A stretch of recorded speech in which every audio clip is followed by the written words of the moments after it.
Let's see. There we go. Nope.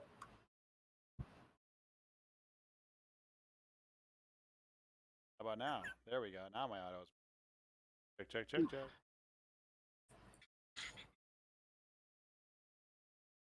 People out there? Anybody out watching? This is all on our live recording. Thank you, Art. I really appreciate it. I love it. Every time. This is what I was talking about. 1 hour. One hour. I'm brand new to this, setting this up and running this. Leave me alone. alone. This is the third game. Which is like 2 months in, actually. You should know your heart. Let's be honest. I'm not good at this. Leave me alone. 14-year-old kids do this all day long. I know. They help me run my Twitch. Okay, they can hear us now. You ready now, guys? Okay.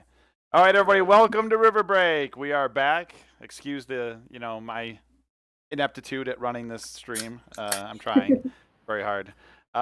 We are back. As per usual, we are here on Vorpal Board. We're going to play some D&D, get down to the good stuff, continue. This is what we're calling Season 2, Episode 5, which is our finale. So I kind of break everything up into 5-episode seasons. So this is the season finale for Episode 2. We'll see what kind of craziness happens as we end this season. As usual, everybody, we're going to have a couple giveaways today. I'll have the one physical giveaway Thad will show us when I get to him.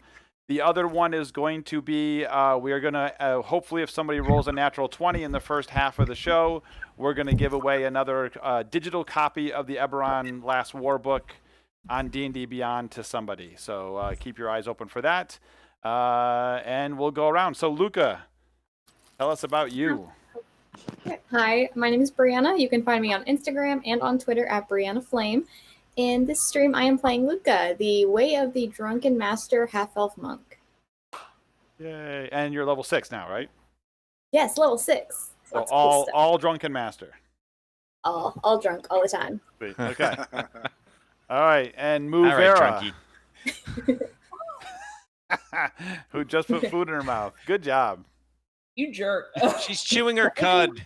You think I won't talk with my mouth full on stream? You're absolutely right. You know me, guys. Muvera, Swift Fury, or as my friends like to call me, Unnomed. I'm here. I'm back. I'm ready to bring the chaos of the Rogue Minotaur, and I'm also Ember Moon from WWE. All right, next. By the way, I don't know if it's in D&D Beyond yet, but they just released an update to your subclass. The fall? Wizards did, yeah. Wizards just, and they actually changed the name to the Phantom, I think. So I will update that while you guys are doing this. And next one, Bryn. We can't hear you. How's it going, everybody? Come on, rookie. What are you doing? I know, geez. I was trying to be nice while I was opening a package. Thad Casey from Vorpal Board. I play Bryn Vrog, a combo rogue, fighter, assassin, arcane archer craziness. And he's a drow, of course, in a very bright environment. And I'm with Vorpal Board. So what we're playing on is Vorpal Board. This is our beta software. We actually just released this to every single backer and every single late pledge. We're still accepting late pledges on GameFound. So if you're stuck in quarantine, I can officially say this now. If you back us on GameFound, we can get you into the beta, and you can play D&D exactly like we're playing right now, which has a lot of stuff you can't get on just video conferencing software. So if you're interested, check us out. We've got a link there in the chat, I'm sure. And then today, Art asked me to show the physical stuff. So we're giving away this sweet, or what do they call this? The Card King Pro. The Card King Pro, but what do they call this? The enormous dice bag? The immense dice bag. So this thing holds a crap ton of dice. It's awesome. And then we also have these sweet, totally custom dice from Norse Foundry. This is the Wonder set, and this set has like a blue anodization to it, which goes really cool with your Card King Pro dice bag. So definitely enter for that one, and I'll stop talking now. Thank you. And that will be in the second half. We'll give that one after the break to the end of the show. Next one is Who Am I? Who are you? I don't know yet. My name is Dan Masucci. I am Inked Mage, INKD MAGE on Instagram, the Dungeon Master your mother warned you about, and I am playing a kind of a split personality, sometimes fighter, sometimes rogue, always convoluted, planned. character, bringing the sense of reason and direction to the party. Excited to be here with everyone as we come to a close. Yeah, right. And that's it, man. I'm just looking forward to kicking butt and taking names. And last but not least, Korbog. Hi, I'm Chris Sims. I'm at Chris S. Sims on Twitter.com, and I play Korbog, a Paladin of Vengeance.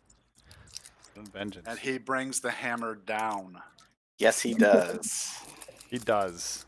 He does. We're gonna have And some. sometimes the hand. We're gonna have some discussions about the critical hit system between seasons here. We're gonna. For the audience at home, the translation is, I'm a wimpy dungeon master. I can't handle this. Oh. Has nothing to do with it, but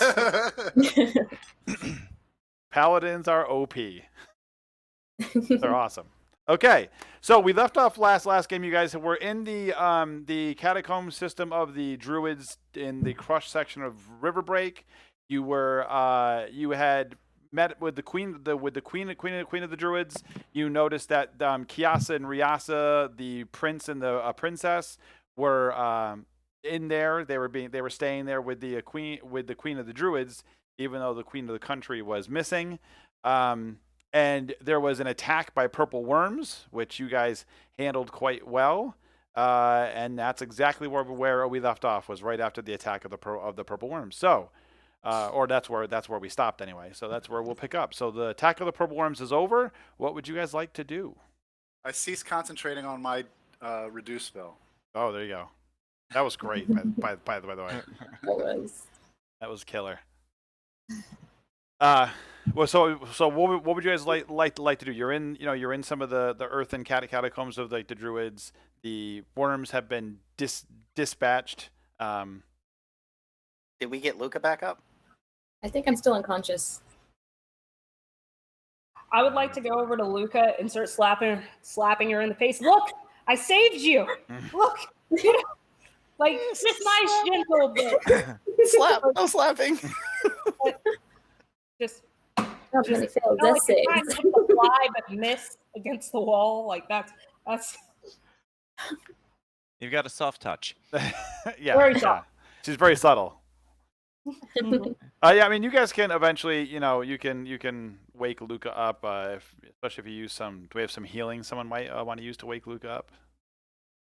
Well, how hurt is everybody? I only have 6 hit points left. I'm doing fine. I don't think I was touched. Then I'll give Luca 25 hit points. Oh yeah. Well, on a scale of 1 to 52, I'd say I'm a 10.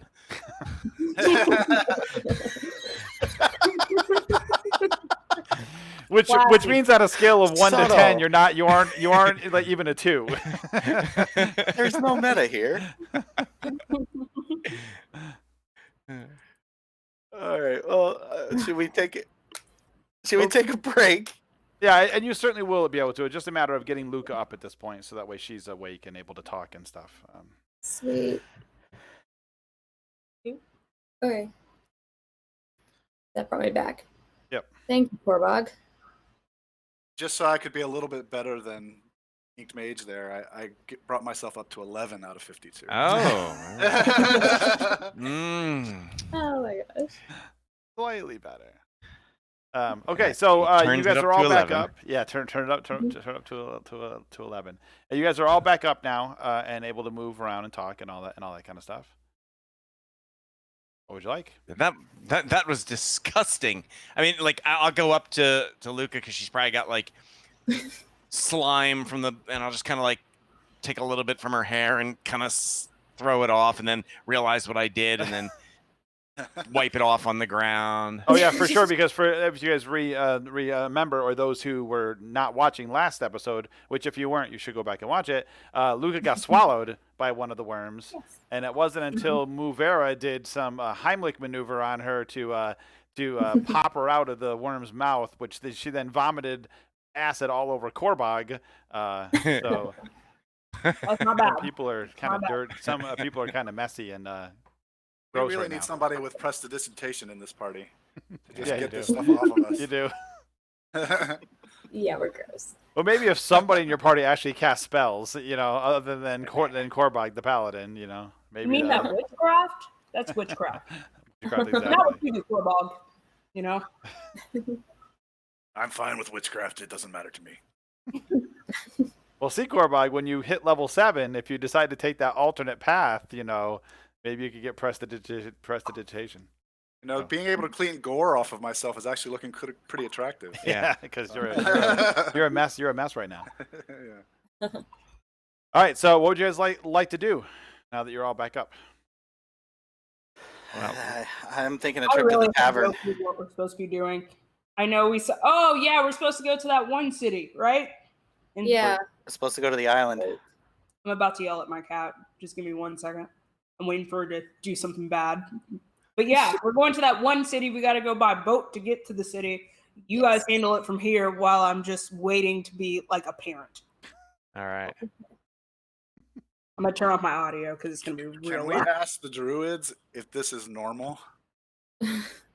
Sure. Yeah, you can head back towards where the main druid area was, and they're all back at that point because they heard the ruckus had stopped. Yeah, they'll say, yeah, this it's not normal, but it happens often enough. The worms tend to dig their tunnels through here. We actually fashioned these tunnels out of purple worm tunnels that were here from previous worms that had moved their way through. So it's a little bit of an epidemic, but not often enough to worry about too much. Wow. A once in a lifetime experience. How lucky are we? Yeah. Anyways, I feel terrible. Yeah. So Yeah, if you we need a leave- bath. Yeah. Yeah, you too, buddy. So if we leave the queen's children here with you, are you going to be able to protect them while we're gone? Of course, that's why they're here. We can protect them and spend. We won't be here to handle the other purple worms that come later, of course. You realize that, right? Yes. Well, they don't happen all that often. But if we have to handle them, we certainly can. Just send the children down. They you can't be helicopter druids all your life. You must send them down, and they need to learn and develop perseverance, or die trying.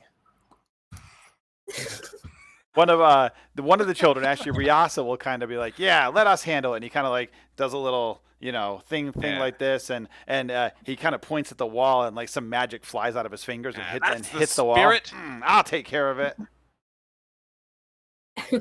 And his sister's like looking at him like, "Stop! You're not supposed to be doing that." Well, Perchance, do you children have a cleansing magic? Oh. And Kiasa at that point, she kind of like, yeah, of course. I don't want to get dirty. And I'll gesture to the group and our state of disarray and filth. Worm gut. She'll kind of walk. Yeah. She'll walk over to Luca and boop, prestidigitation. oh, that's a neat trick. Well, I am a mighty warlock, of course. Says this little Warlock, like, you 7-year-old, say. like little 7-year-old, right? She'll walk over to Korbog and she'll do the same thing. Boop. I say, warlock, you say. Well, yes, Which- of course. So was my brother. We are both warlocks. And he kind of gives you another one of those, and he shoots more like magic out at the wall. Oh, buddy. Are you from Jersey?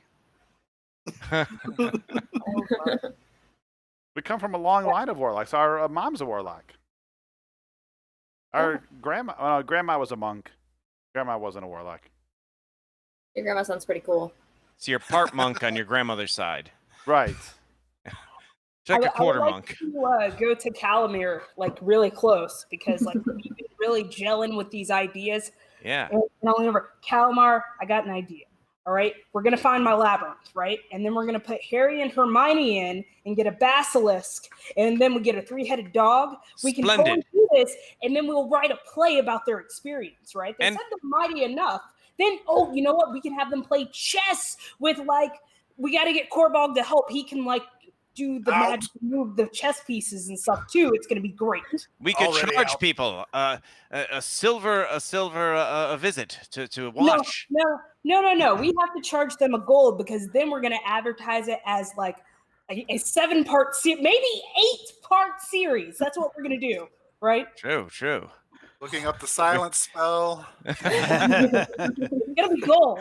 It affects an area, stays in one area, and preparing the legal parchments prior to getting sued. And then we can build up for the first four plays that Hermione and that one are gonna get together, and then it's the other best friend. It's gonna be great. Let me tell you. I'm on board. I got the perfect part for you. All right, you can be the angry teacher. All right, but the key is that you, my friend, never got with the queen.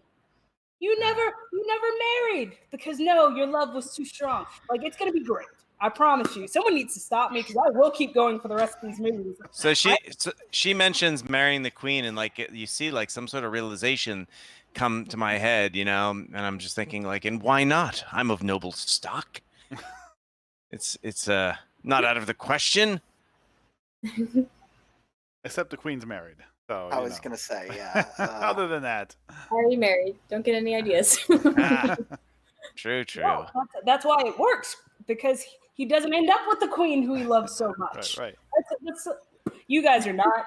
You know what? I'm mad at everyone in this group right now. That was a great recap of two, maybe 7 or 8 movies that I watched. So Muvera's breaking a sweat as she's coming up with this plan. Yeah. So the druids will tell you that they can give, or they already gave you a map, right? They gave you a map to the island, to where the island is, and you'll have to get a boat. And they pointed out to you that Dingy Pete will not be able to help you with that. It's on the open sea. Dingy Pete cannot take you in his little dinghy on the open sea. But you could probably, they said you could probably catch a ride on a boat over in the Hollow, which is where you guys know everybody goes in that. Wait, who's the rep coming with us? Who's the what? The rep. Which one of you are coming with us? You remember that nat 20 I rolled last adventure? We get all the help we want and need. Yeah, that's right, Art. I'm sorry. No, there was actually a druid that was going to come with you. Yes. So one of the druids steps up and they're going to come over with you. His name is the rep. You're the rep. The rep. Hey, you're the rep. Come on. So should we go back to the tavern and get a night's rest and see if we can find a boat can take us? Can't we just sleep on the boat? I'm just surprised nobody wants to interview this guy. You sure? You trust him? Well, we trust a drow. What's a druid? Hey, you're very. I haven't been dead before. Bryn has proven to be a stalwart ally.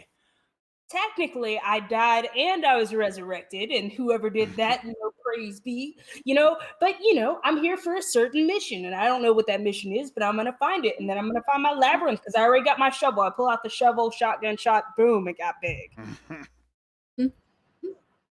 That's funny. She doesn't look Druish. I want a finger gun with a little kid back, like that. He'll pew and shoot one past your head, like. Oh, this.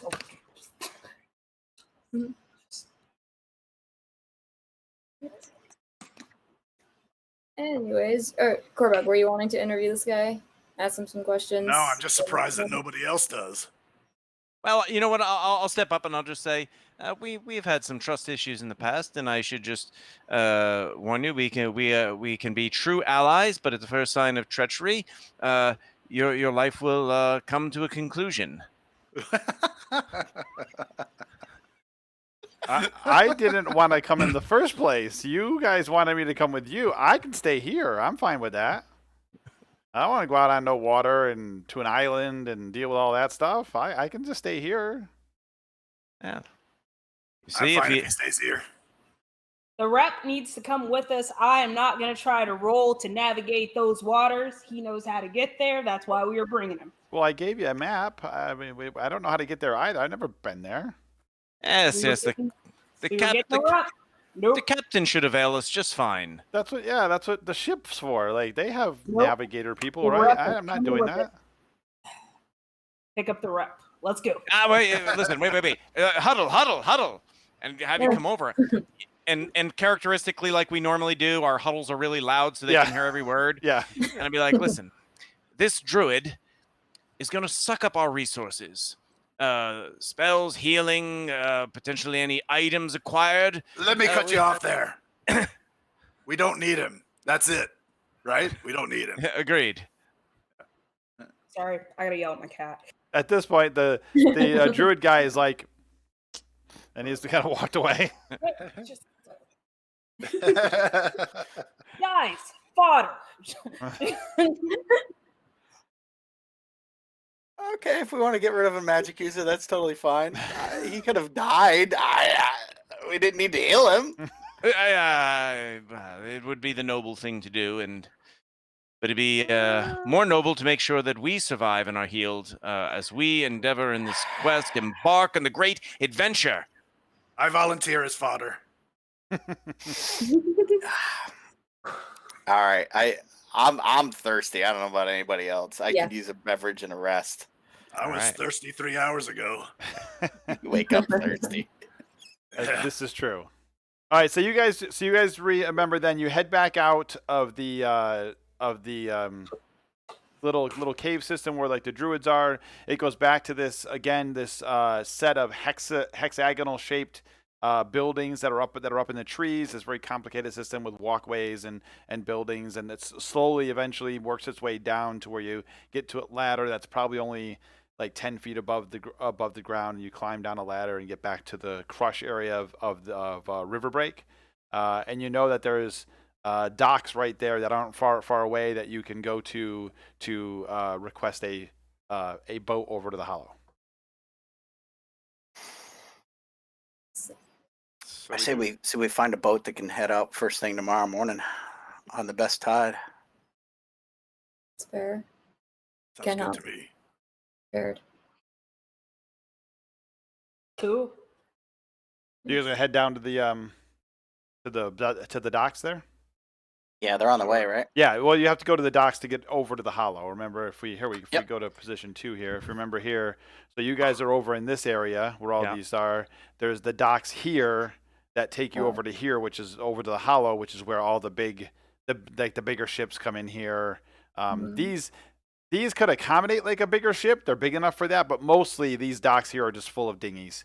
Dinghy Pete. Various people who dinghy around. All right, a lot of dinghies floating in the water. A lot of floaters there. All right. So you guys make your way over to the dock. Give me perception checks. Oh. Oh, God. Break out the Norse Foundry dice. I already heard a "oh God" from somebody. Who was I'd like that? to roll on your face, Dan.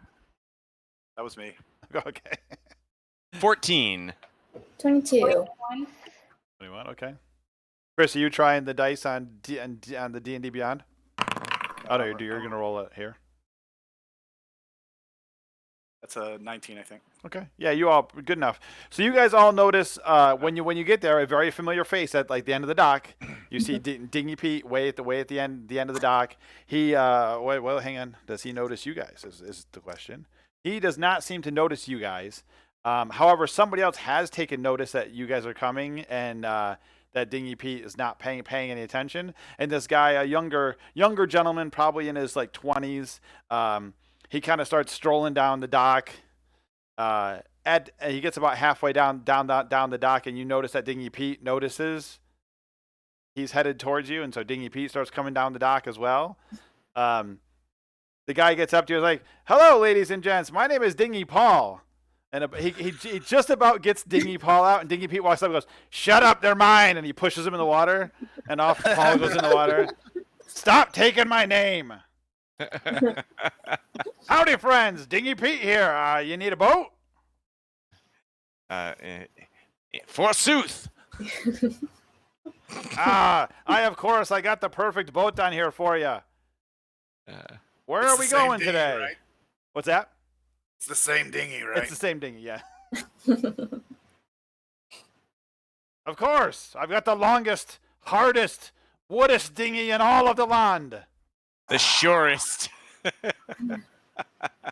Luca's just gonna walk over and just jump in the dinghy at this point and just sit there and wait. Dingy P, we gotta head to the Hollow and secure an problem. actual ocean vessel. Not a problem. Today. I can get you to the Hollow in just a few minutes. I take it you all hop in. Yeah, I hop in just like Luca did, but I am going to rock this boat. Hey guys, I think I'm gonna refresh because there's some lag between the video and the audio. Okay. Yeah. So Pete actually gets back to like the dinghy, and he looks like he was about to like put out his hand to help both of you, and you both kind of just jump in the boat. He turns and looks at Corbog. He's like, "Need a hand?" No. Okay. All right. I'll jump into it. I'll flip him the gold. Okay. 1 gold piece. Excellent. Because we like Dingy Pete. You're my best paying customers. Whatever you guys need. I got a sandwich in there if one of you is hungry. You got any liquor? Of course I got some liquor. He grabs like a flask. It's the same flask. Or no, you already know. You actually took your flask back, didn't you? Yes. Yeah. So he hands you a different flask, and he's like, "Here, have a drink." And he starts kind of getting you guys across the water. I drink about half of it, Okay. and then I hold it out to Luca. Okay. Thanks. I'll Nobody drink a wipes little off the sandwich crumbs from the spout. There's probably some backwash in there. It's I've been inside an undead colossus. I'm not worried about sandwich. bit. Yeah, we're fine. Got eaten by a worm. Yeah. probably some We're gonna liverwurst toss it over chunks in a- the bottom of the flask, So he gets you across. He does some normal chit chat with you guys, like he kind of always does. And where are we going in the Hollow today? Oh no, you said you want a boat, don't you? Yeah, Dingy Oh, P. yeah. You know anybody that's got a good ocean vessel we can ride with? Want somebody really good. Somebody of your caliber. Oh well, I'm not sure. I'm not sure you'll find my caliber in those bigger boats. I mean, I'm a full service captain. I do way more than the rest of those guys do. They just want you to pay them a bunch of money and hop on their big old boat. They don't do what Dingy Pete does. But I don't know of anybody that's headed out. There's a couple boats there though. But I don't know of anybody that's headed out soon. Are there About any that. themed vessels? Yes. I mean, the normal stench of sailors, that's one thing, but perhaps there's some sort of flair, some amenities. We're Free not looking buffet. for the Carnival Cruise Line here. There's And one why of those. shouldn't we? There's a boat. It's parked. I think it's the furthest dock away, called the Falling Star, and it's got this rather dapper captain. But about as much as you're gonna get though. He's just a rather finely dressed captain. I don't know if that's what kind of that's what you're talking about or not. What are you talking about? Oh, we lost him entirely. Dan Yeah. froze up. Who Above. are you? You lost me? No, he's there. Now you're back. Yeah, I want something befitting my station. I don't know how good the boat is. I just know the captain's well dressed. So that's I don't know. You'll have to make your adjustments. Huzzah, man your of quality. Judgments there. He Perfect. he ended up getting you across and getting you over to like the Hollow. You do see there are 3 or 4 large boats in the slips as they go down. And there is one particular like the furthest one away, like from the furthest dock from where you guys land. If we go back to There we go. So you guys are landing at this dock here, the smaller dock here, and there is one way up here. There's a larger boat at this big dock here. And it seems to be, oops, wrong one. There we go. It seems to be offloading and loading some cargo. You can see a lot of bustle of activity of people up in that area. What the heck, Dingy Pete? You're gonna make us walk to the other end of the docks, man? I am not supposed to go up that far. Those are for the bigger ships. I thought you had the most premier dinghy. Well, you want me to get fined? Are you going to pay my fine if they fine me? What's closer, the boat that we might rent or the bar? The boat. The boat. So if I walk to the bar anyway. So the boats and stuff are all on this side, and the bar where you guys always go, the cross blades, is all the way over here. Yep. So you're here, and it's way over here. So So I start to make my way toward the bar. Yeah, I guess it's not. I mean, I guess by the crow flies, it's probably about the same distance. Alas, we're not pros. So you also notice here that on this dock, particular where like the dinghy comes up, there's lots of small fishing boats, like other like dinghy like size boats. You know, they're not maybe 10, 15, 20 feet at the maximum docked here, and they seem to be offloading some fish. And right at the end of this, I should probably just keep this up here, shouldn't I? The end of this dock right here, these buildings, this is where like the fishery is, and the fishmonger is here. It's where they offload a lot of the fish. So there's small fishermen are the ones that feed the fish to this part of the city.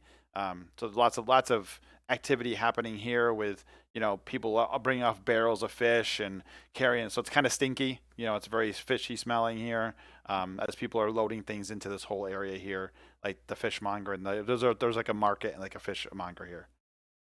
All right. And who has the map, by the way? I think they gave it to you, Luca. Oh, okay. Could not remember. Or Muvera. It could be whoever. It doesn't matter. I just assume I have it just because I have this writ of innocence. So I don't Next have year. Everything. Next to your rotting head of Medusa head.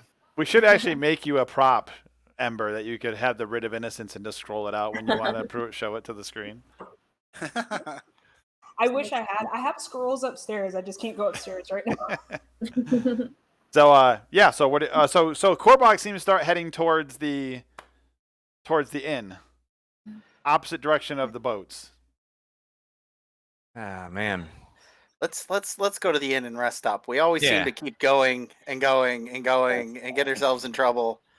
I think Korbog's doing the right thing here. That's usual. Let's not multitask. Somebody in your party has to do the right thing once in a while. The one session you weren't here, Chris, and everything was A mess. Yeah, That don't was ever bad. do that again, please. It was a nightmare. Yeah, we could never let Muvera lead the group. So you will Let's, notice then, moving through here. So, going this way, following the road, which comes around and goes, up to here. You get to about right here, and you can see this large building here, Chris. It just happens to jump out at you because of our recent conversations. That's the Greed Pact Warlock Enclave. So that's a large house. It's a little enclave house, and it's where all the Greed Pact Warlocks, like their Does it headquarters. look like greedy is. people live there? It's a very nice house. Yeah, They've got bingo sessions and ping pong tables. and actually, you can give me a perception check, Korbog. All right. They actually have a bowling thing downstairs. 18. Nine pins, right? Yeah. Yeah, actually, while you're kind of walking by, you walk by as kind of like the front door is opened and there's two people talking. One of them seems to be just like maybe some sort of courier. He's got like a whole pouch full of like scrolls, and he's kind of picking through some scrolls, and he's taking a second to do that. The person that answered the door is dressed in very fine robes, and you notice behind him, the room behind him looks like it's made of solid gold. Like everything in it's gold. From what you can see, the walls gold, the furniture is gold, like everything is gold. solid gold. There's like a disco party inside. Beyonce comes out of nowhere. Like 3 people in this game understood that. Yeah. Actually, I'm the okay. bottom row. I think it's just the bottom row that understood, and me. Oh. I saw Thad was like, oh, God. It's a great There's a movie. place in Montreal that name reminded me of. That's why I shake my head. All right. Okay. Yeah. Okay. I'm not talking about places like that. I'm talking about the disco TV show. Come on. You still headed off then, Corbog? You still headed back to the inn? Yeah. Okay. All right. Yeah. So go ahead. We're joining him, right? You guys. Yeah, I think Oh, we're all I following thought you. you were supposed to- All right, so you guys, you managed to catch up to Corbog, because he's already headed off like maybe a few seconds ahead of you. You guys make it back to the crossed blades. Of course, Katie O'Halloran is there, and she's all happy to see you guys. Oh, you're back! Welcome. You're gone for a few days there. 5 pitchers, please. All right. So she goes back over to the bar and pours out some pitchers and brings them over. Now, was that just for Corbog or? Yeah. No, I ordered 1 for each of us. All right. Yeah, sorry. I actually assumed he ordered 1 for each of you, but you're right. It could have all just been for him. And she's such a pro. I mean, she's small, right? She's wasn't she a halfling, Dan?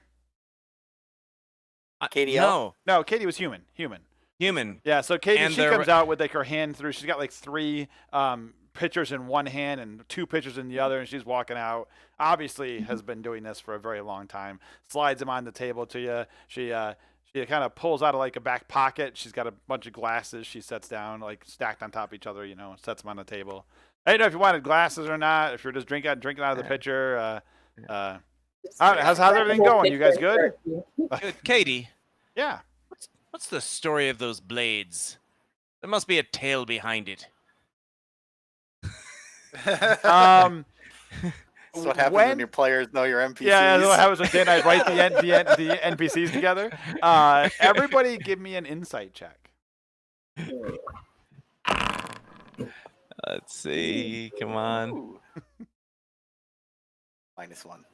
Oh. Ooh, 18. 20. 16. My only insight is that I'm getting near the bottom of his pitcher. Okay. And I think pretty much everybody made it Focus. except Corbog. So Corbog he's deep into drinking this pitcher, so he's not paying any attention. The rest of you, as soon as Sir Calamar mentions the story of the crossed blades, like a sadness kind of falls over Katie's face, and she quickly kind of recovers from it, and she's like, "Oh, it's a really long story. We don't have time for that right now." And then she kind of walks away. And you definitely notice that it's odd. It's a different reaction for her that you haven't seen. She's normally extremely polite, would never just walk away without like a goodbye or any of that kind of stuff. But that question definitely stuck something to her, and she definitely just kind of got out of the conversation quick. That was unusual. I need another. Within like a minute or so, one of the barmaids comes over and she drops another one down in front of Corbog. Thank you. And if And you remember, fair, we need food. yeah, and if you remember the way the bar was set out, like there's like a main room, and then like around a corner there was the bar was back over there. So Katie's no longer in sight, and they're coming from the bar area and coming out around the corner and coming over to you guys. So yeah, the barmaid will be she'll take orders from you, whatever food you guys want and stuff, and head off. and get Onion your pudding. food. Onion pudding. Okay, Onion pudding. All right, Pudding. it's the house specialty, onion pudding. Yes.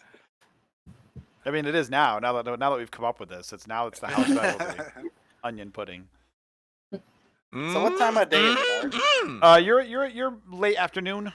Late afternoon. 3, 4, 5-ish. Not quite early evening yet, but kind of like late afternoon.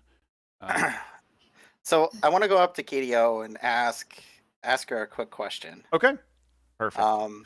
So first of all, throw her a couple of gold as a tip for the last 2 rounds. Oh. Since she's They've been taking very good care of us, Katie. Well, of course. I Appreciate mean, it. you're friends of the queen. I mean, how is she by the way? How's the queen doing?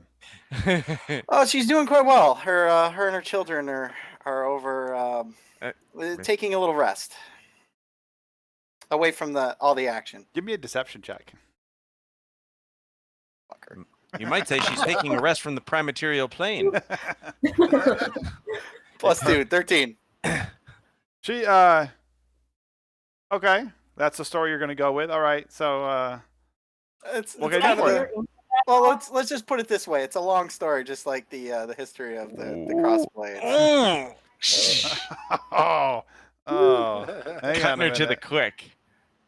Now you can give me an insight check. Ah, bullets. -1. Doesn't even blink. So hey, I rolled joking that. aside. I rolled that, and you managed to fail. I rolled a 6. Wow. So, I mean, all joking aside, I did just have a quick question. You seem to know the town pretty well. I'm looking for a craftsman, perhaps someone that specializes in some glasses. I have a really hard time seeing in this bright, bright sunlight all the time. I would imagine being a drow. What made you come up to the surface anyway? That's kind of silly. It's much nicer up here, and I've enjoyed the people in the company. Good. And killing Yeah, them. I mean, there's a No, few people. Ixnay the murdering. Ixnay the murdering May. And that whole subservient to all the women priestesses and Loth and becoming a dryad. Yeah, there's plenty of stuff to run away from down there. Yeah, I'm not a man whore anymore. It's great. Life is good. Let me see. Let Art take a quick second to look and see in my whole list of NPCs here who might be a good one for that. As I recall, Art, you came up with something kind of interesting, particularly for a certain member in this party, for her history. Oh, for Katie? Yeah. Yeah. Actually, yeah. You know, there's yeah, I can think of there's a guy in the Hollow, or I mean not in the Hollow. He's in the Toil. He has a shop in the Hollow, but he does most of his work up in the Toil. Dormon Edsel. He's a gnome tinker. I bet you he could probably help you out with some glasses. Excellent, Katie. Thank you very much. His shop and stuff's a little bit chaotic. He's got like 100 kids or something. I don't know. He's got a bunch of children running around. I don't count them. There's too many of them to be counting, but there's a bunch of them running around everywhere. So So I'm gonna walk back over to the table. I'm gonna take a walk up to the Toil and go see a shopkeeper if anybody wants to come. What for? I really need some glasses or something. I gotta shield myself from the sun. It's killing me. What about gauze over your eyes? I don't know that would help. Can't you go tomorrow? Well, I mean, I could, but are we gonna try to ship off tomorrow? I figured I'd get this going tonight. Well, yeah. I mean, honestly, I'm pretty useless when it's bright out, so it might be helpful for me to perhaps be able to shoot during the daytime. You're afraid to go by yourself. Just say so. All right. I'm not afraid to go. No, I guess he's just scared. All right. He's a drow in a new world of Riverbreak filled with Dragon Crush wine. He's just scared, guys. And let's be honest, we let him join as our mascot. You know? So let's just I'm the token drow. Really? Hey, I thought your wolf doll was the mascot. I'm sorry? I thought the wolf doll was our mascot. That's also his. I thought my hammer was our mascot. Yeah. Also true. Korvok's hammer is definitely the mascot. who's wearing an ascot? I don't know what's happening here. I'm very confused. All right, so Bryn, you want to go looking now for those glasses? I would like to. Okay. You know we're not supposed to go out late at night in the Toil. So yeah. See, look at that chin rub. He's like, yeah, someone remember. Well, she tells you that if you're gonna go now, though, he's probably at his shop, which is just in the hollow. Oh, okay, perfect. So He's usually in the shop, I think, in like the afternoon. He works from home during the morning to make things, and then they bring him to the shop to sell them. gotcha. So we don't have to go up to his house. No. In fact, it's back over just a little ways. It's over by the Warlock Enclave, actually. All right. It's a little shop. Perfect. So Muvera, would you like to come, or you just want to be an ass and sit there? Well, sir, I'm not an ass. I'm a half minotaur, half cow. All right. But I'll go with you. You know. Asses have much longer ears. Yeah. Yeah. And cows are kind of floppy out to the side. Asses are straight up, right? As long as he knows the mistake he made, you know. Hey. Right. I'm just gonna correct him. Right. Yeah. All right, so you guys can head on over. You head down, and as she said, yes. So you get down over by the Warlock Enclave, and there is, in fact, a tinker shop. Dominant. Do I have a name for it? Do I have a name? Yes. There's a tinker shop called the Glistening Gem. Ooh, that sounds cheap. Sure. Real cheap. Yeah. All right, let's go ahead in. Okay. Yeah, you go in and kind of as Katie had said, it's pretty chaotic in here. Like seems to be gnomes everywhere. Little gnomes, bigger gnomes, and they're just all over the shop. Some of them are just have like little feather dusters and they're going around dusting which shelves they can reach. A couple of the other ones have like they almost have like those bookshelves with the ladder on it. So you got one little gnome at the bottom, and there's another gnome climbing up, and they're sliding him down the road. They don't seem to be screwing around though. They're like very serious. They're doing their job, but it's chaos. There's just gnomes everywhere. Can I help him reach the taller shelves just because I can? You could try. Give me a persuasion check. Okay. Muvera, try not to crush one to death.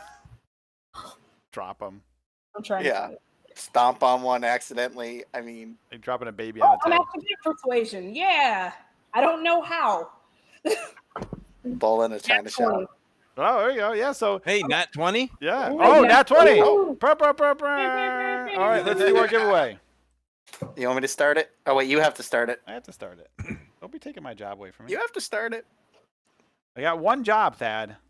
Don't take it away from me. You do. Okay, let me see if I can do a giveaway. Let me see. Giveaway. Nat 20. Okay. Cool. All right, everybody, so I this just is did for the Nat 20 Eberron giveaway. code. Yes, this is for the Eberron code. So do the exclamation point raffle, and everybody will start getting entered in. We're going to run this one for about 20 minutes. This will give you a lifetime code on D&D Beyond to the Eberron Last War Book, which is awesome. If you haven't used D&D Beyond, you all should be. It's totally amazing. I don't know how I got through D&D without it. But we got that route running. Nice. Now, and actually now they just released into alpha where all the character sheets, you just click on your character sheet and it rolls dice for you, which is awesome too, which is really cool. So that's fun. That'll make playing on, if you're not playing on Vorpal Board, which has awesome dice built in, playing somewhere else, you might need dice, and you can use the D&D Beyond ones. So, so these guys are all moving around, and you'll the one gnome though, kind of like behind the counter, seems to be an older gentleman. He's got like a beard that's black and white, like a salt and pepper beard. He's got a pair of glasses on. Why, hello. What can I do for you? I can't see. I need some glasses. I need something to help me with the daylight. It's absolutely killing me every time I'm outside. He kind of adjusts his glasses a little bit. Well, I haven't seen a drow in quite some time. Sun's kind of bothering you, eh? Gotta admit, that's a pretty good gnome impression. Yes, the sun is bothering me. Okay. And there's these three older like female gnomes that are kind of running around behind the counter as well. Oh, Bran, pull a number. and he'll pull a number. Where are you going, Dan?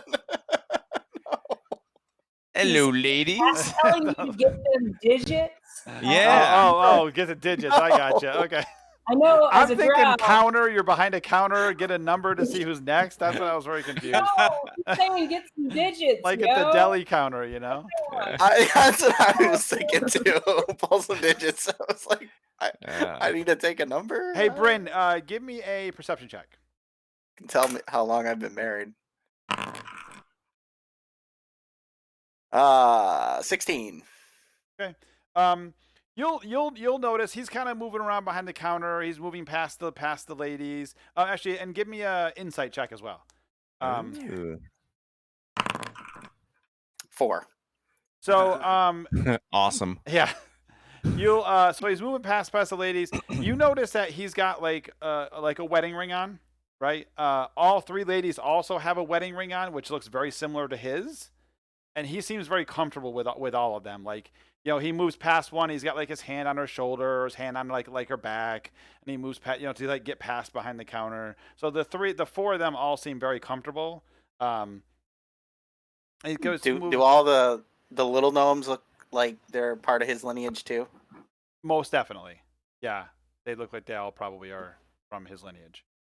Okay, great. They have some various. He's got like maybe a bigger bulbous nose than most of them than like the women do, and all the kids have got like these bigger bulbous. That's for noses. attracting the female gnomes. Right, the, exactly. The big bulbous nose. Right. Yeah.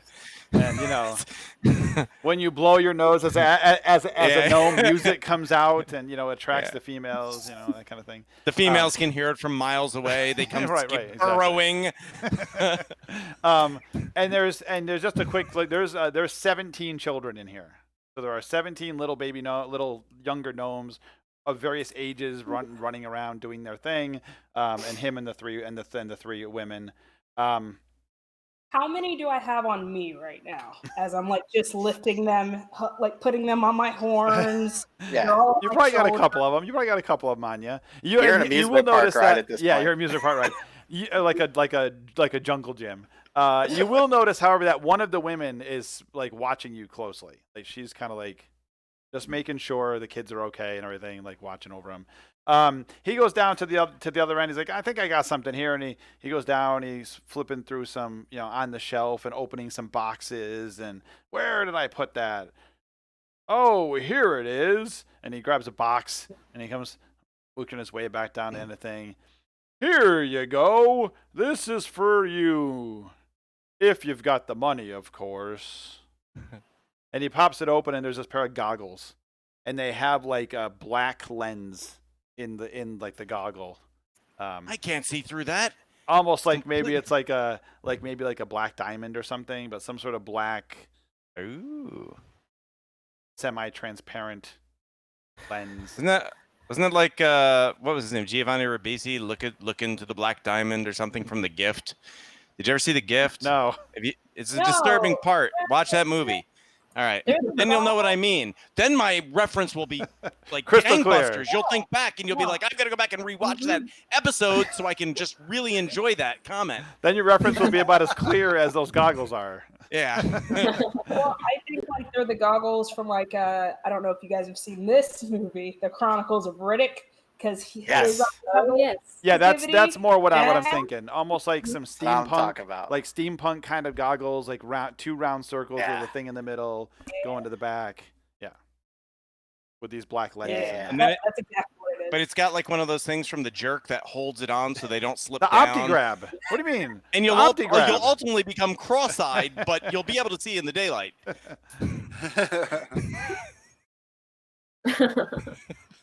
So Dorman, how much are these glasses today? Well, these are some of my best work.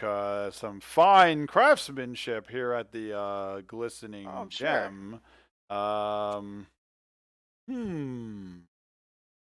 I could probably let them go for 250 gold pieces. I don't know, Muvera. What do you think? I've been carrying around all this gold, and I don't know what else to do with it. Yeah, just spend it. Are you trying to cast a summon monster spell there? Give it to Oh, I'm Calamar! carrying all this gold around. I don't know what to do with it. You're not here. Poof, poof. The Gith Yankee horde just starts stepping out from the astral plane with their silver swords. You got gold? What gold? Bryn. You mind if I try them on first? Oh, Norman? but of course, we can make some adjustments before you leave. He takes them out of the box. The box is open to you, so you can... Can I ask an art question? Sure. Are these attunement required? No. Thank you. Okay. I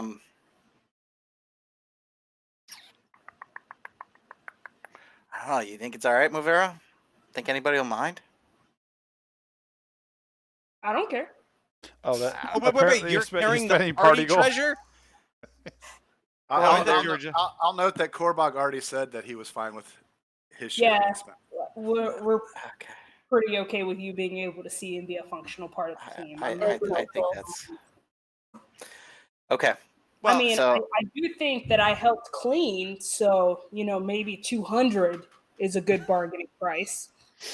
I mean, you could Well- pay it back with interest. I mean, like, we all bring our skill set to the table without the need of any accessories. By the way, you're not there, and you don't know that I even have these. No. right now. I'm just, this is, all We'll come back to this. Don't worry. right. Especially if there's ever a situation where, oh no, we don't have lighting. You're going to be set really well on that, aren't you, Calamar? Yeah. Let's move on. All right. So I mean, Dorman, we're actually we're under contract with the Queen, and we're here to help her out. And honestly, I mean, I need these to help protect the city. Is there any way you could give us a little bit of a discount on the 250? Give me a persuasion check. Yeah, maybe Movera should have done this.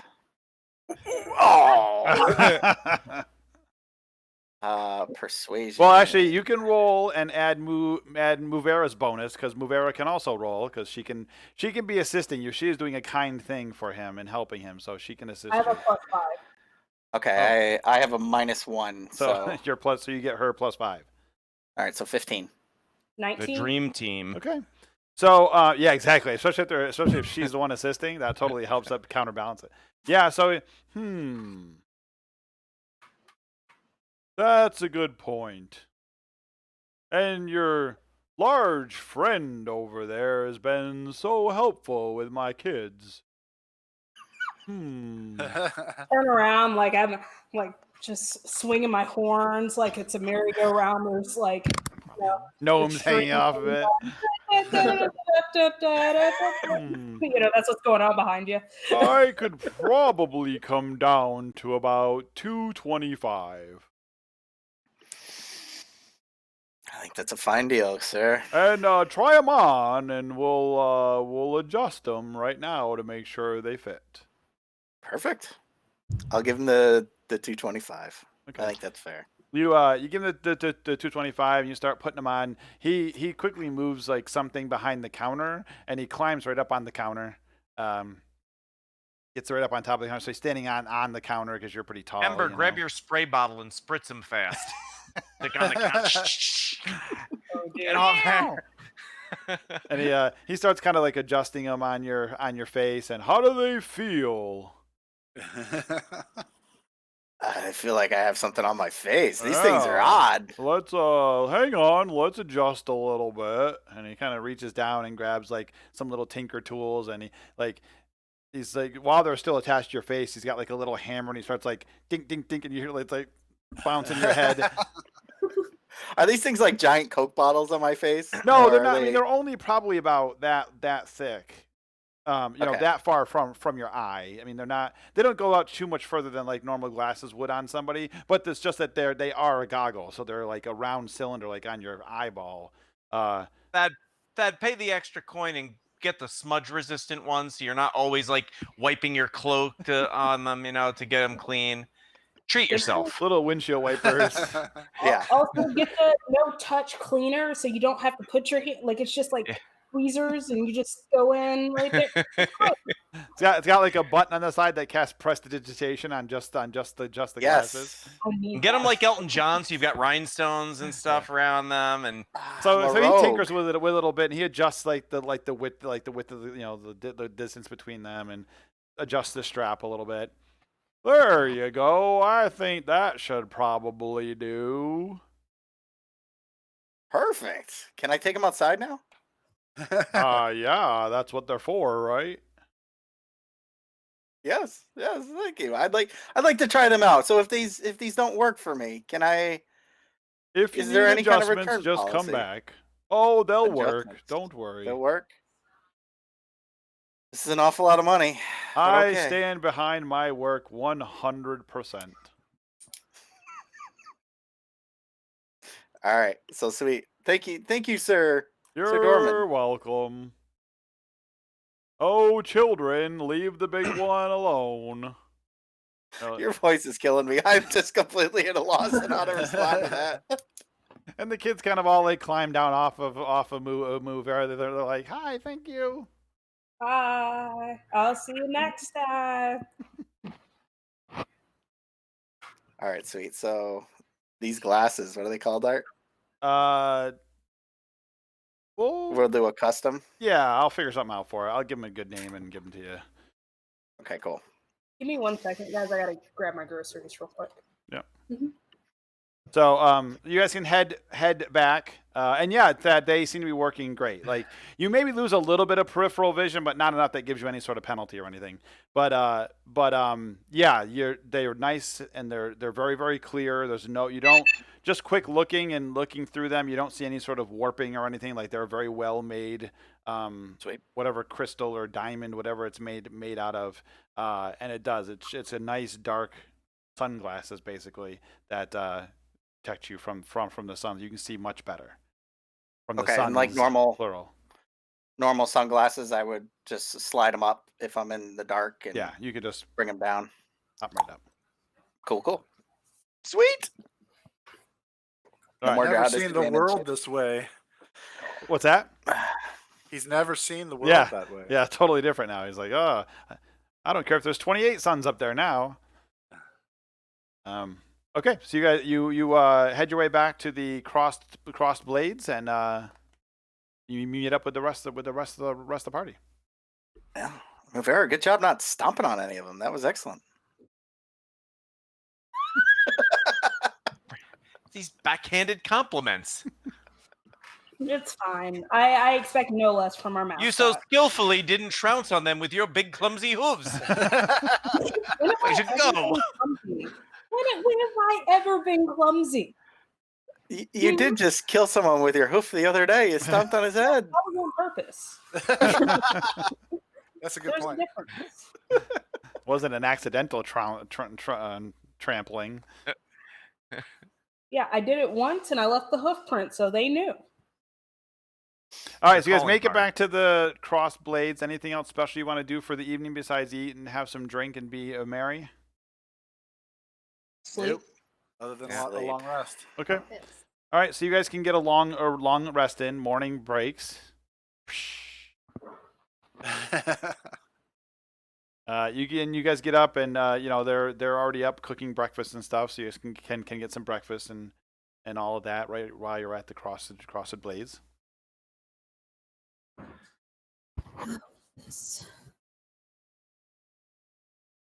What's for breakfast? They're pretty standard. Ham and eggs is what they tend to be giving. Some nice big chunks of bread and some cheese. You didn't get a ship. Pudding? What was that, Ember? Onion pudding. Onion pudding on the side if you want. Actually, for the ham and eggs, they kind of use the onion pudding as like a glaze on top of it. You know, it's delightful. Don't know when my last meal will be. Hey, your next live Twitch stream, Ember, when you do cooking with Ember Moon, you need to do onion pudding. Oh gosh, no! It needs to happen in real life now. If I could find a good enough recipe, maybe I would attempt. No, you got to make your own. That's right. No. Just make it up. Just This is custom. Make it Come like on. tapioca pudding, but instead of little tapioca balls, there's just chunks of onion in there. That's I like those pearl onions. pearl onion. There you go. Cooked pearl onions. Just drop them right in the tapioca pudding. I'm That'd just be picturing awesome. really thick French onion soup. There you go. With it, like a cream of French onion soup, There you go. Yeah, there you go. extra thick. Yeah. You got to do it. Although if it's like aren't like some like cakes in England, aren't they like puddings? Almost are they called that, or it's more kind of So cakey? Like they have like black pudding, which is nothing sweet, nor is it pudding. Yeah. I don't even know. Like it's like every bit of the bad parts of the hot dog that we don't like. So like it's leftover butcher meat that they grind up and they make into like a little patty, and it's just it's a little very off-putting. They also have spotted dick. Yeah. What's that? It's kind of like a pudding, but it's like dried fruit and suet inside it. Oh yeah. That's right. It's food. Yeah, yes, it is food actually, but it's a pudding. It's Anyway, Maybe. Yes. Moving on. Back to Riverbreak. yeah. Okay, so what are you guys doing in the morning? Searching for the ship, the spotted dick. Oh, the falling star. Oh, the falling star. Yes. Are you sure we don't need the rep? Man, No. we Be a can. drain on our resources. What resources? Why, what resources? Why we have 250 gold pieces, and I point to Bryn and I say, right in that waiting to be used on resources. We can't spend that on somebody else. And then I kind of like turn, I like look at his head, and I'm like, oh, fascinating. I don't recall those before. Yeah, I was gifted these last night to help with the game. Delightful. They were excellent. No, didn't you pay 225 gold for those? What?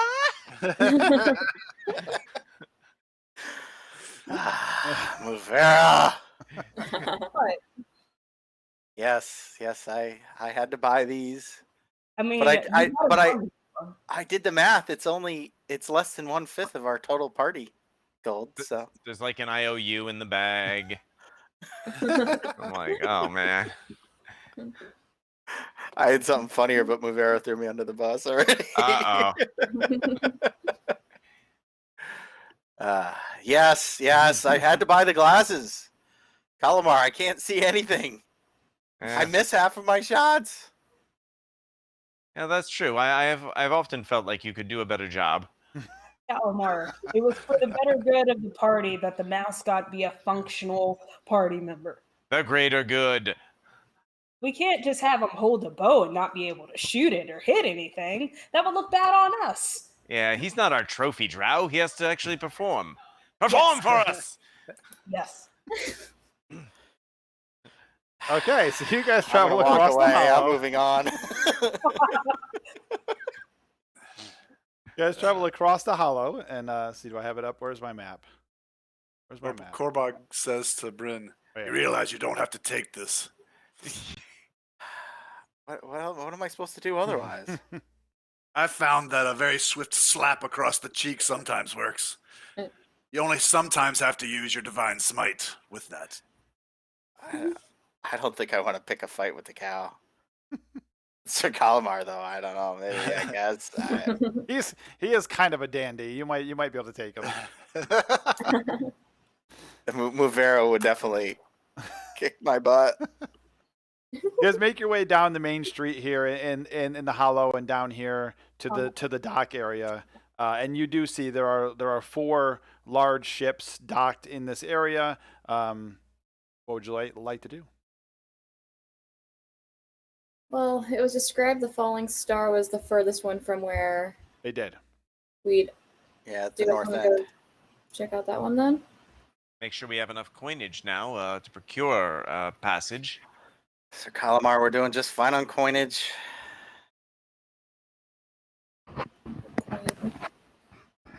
They should volunteer to carry us. on this noble quest. You guys can make your way down the docks and get to that northern dock if that's the one that you want to go to, looking for the falling star. You will see that there is still some cargo being loaded today.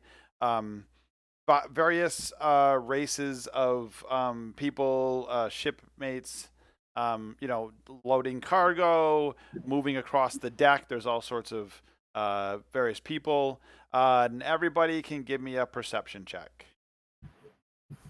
Actually, let's see how much longer the raffle's going on here. Oops, I didn't see anything. Not 20. Whoa. 2 of them. Actually, the raffle timer's up, so hold on to that. Raffle timer, let's do that. All right, everybody, let's do our winner for the D&D Beyond code for the Lifetime Eberron book, and the winner is Dungeon Master Discussions. Woohoo! Yay! Why did he enter? That's Nathan. Sorry. No, that's fine. That's okay. Cool. Why not? That's how cool it is. He wants it all. Well, we already have it, so. Oh. Yeah. So give it to someone else if you want. Do you have another person you can give it to? That's fine.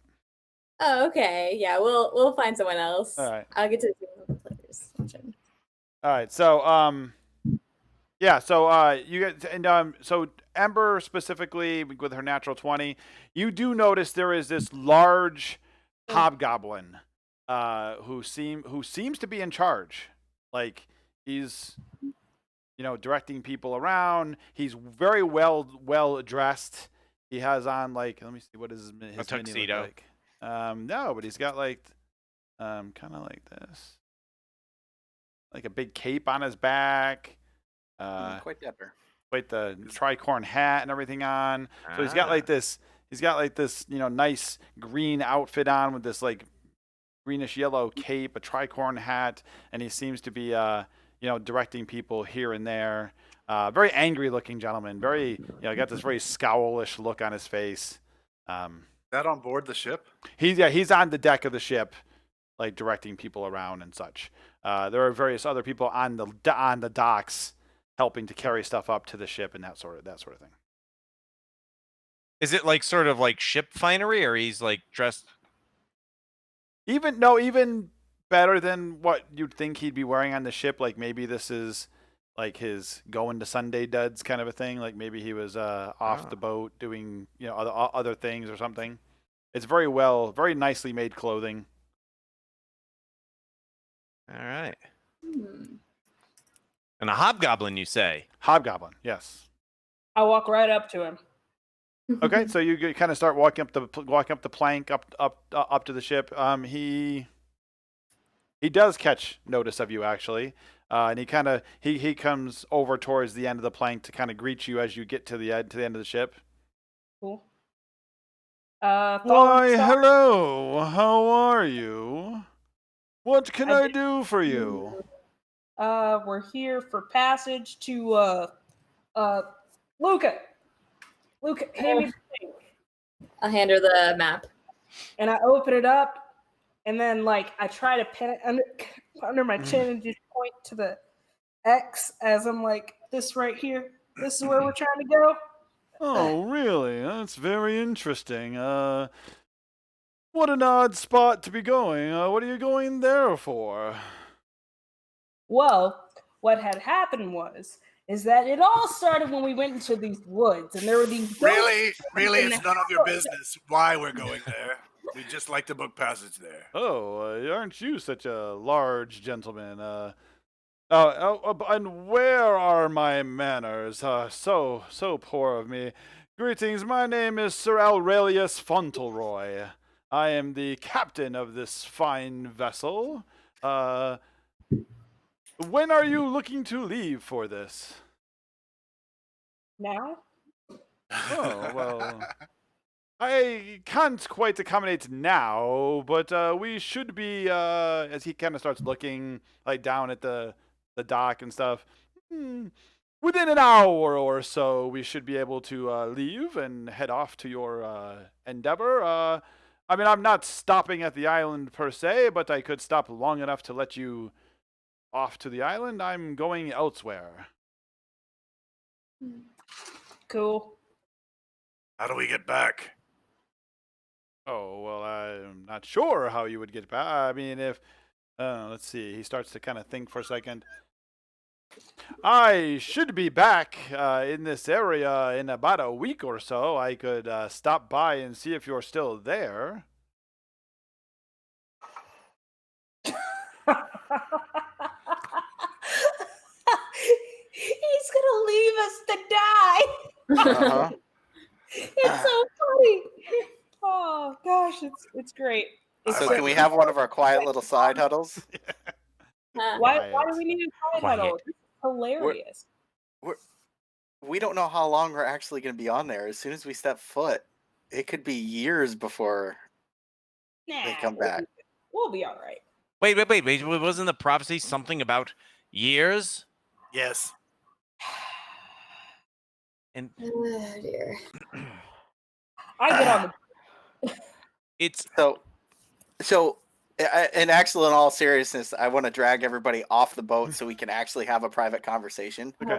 Well, he actually met Vera at the end of the plank, so she never actually stepped hoof on the boat yet. And he's quite the large gentleman. He's probably almost as tall as she is. He's a big dude, hefty, not very muscular, kind of more of a portly kind of. I've got a lot of money and I definitely delve into the fineries of life. the tits of easy living. It's got like a mega dad bod going on. So, I know we want to do things honorably and all, but I think we actually need our own vessel. why? I see what you're saying. All right, Korbog, our plan of attack to commandeer this vessel. We need a brilliant idea. Yes, that's it. We need a brilliant idea. Well, we just did this, but with a house. Like, what, 2 days ago? Talking how we're not going to take other people's property? Well, you We're not commandeering the vessel. Thank you, Korbog. But Korbog's a captain. How are we going to get home? Look, Bren, no. Good try, but no. We're gonna go on this boat, and if we die, we die. It just happens. It's a part of life and death. What if we live? And then what? How do we get home? Well, so you do Mile know. So you do know that the island is only maybe a half a mile from the shore of the large island that Riverbreak is on, and it would be about a 2-day journey from there back to Riverbreak and perhaps through the we woods could, and stuff. Yeah. Well, perhaps we could procure a jolly boat. What are we gonna do? Throw our thumb out when we want to go home? No. We get a jolly boat. One of the Now all of a sudden we care about living and dying. The first time we all fought together, we fought a Medusa. I thought you guys did not care about dying. I don't. Look, I'm telling you this. I've died before. I don't remember it, but I'm here now. So as far as I'm concerned, we're all coming back, and we're gonna keep doing this over and over and over again. All right. So let's just get on the boat. So far, our plans really haven't ever panned out. Cool. So Just why are we figuring out trying as now? we go along. Just get on the boat that we might not be able to get back on again because we don't know when we're coming back. That's fine. It's only half a mile. We could swim it. We're athletes. Well, that's why I say we get we procure one of the ship's jolly boats, and then we they anchor, we row to shore, and then we have that. I feel like you guys are missing a lot of things here, and Muvera is gonna spell it out for you guys. Oh god. One, there's a magical sister on the island. All right, who's super powerful, like that one, probably even more powerful. Two, probably the one dude that came that one time that I told you guys not to trust, who is the captain of the King's Guard. He's there, and he knows how to portal places, so I'm pretty sure we'll be able to portal back. If you guys are so concerned with dying, I feel like there's a lot of fail-safes that you guys are missing here. All right? But me, I go with the flow, and I am not afraid of death because I know I'm coming back tomorrow, baby. Move Vera out. Boom, and I walk up the plank. We haven't even negotiated for passage yet, so No, we haven't. Should we- so you're back. You've decided to join me upon my valiant vessel here? Yep, the druid lady over there, the twin, whichever one that's there, she runs the Dragon Crush winery. She sent us here. She said you were reliable and you can take us where we need to go. Oh, most certainly I can. For a lot such as and this island, it is very dangerous. I've been told. Haven't stopped there myself ever, but I would say 10 gold pieces apiece. Yeah, that sounds decent. Cool.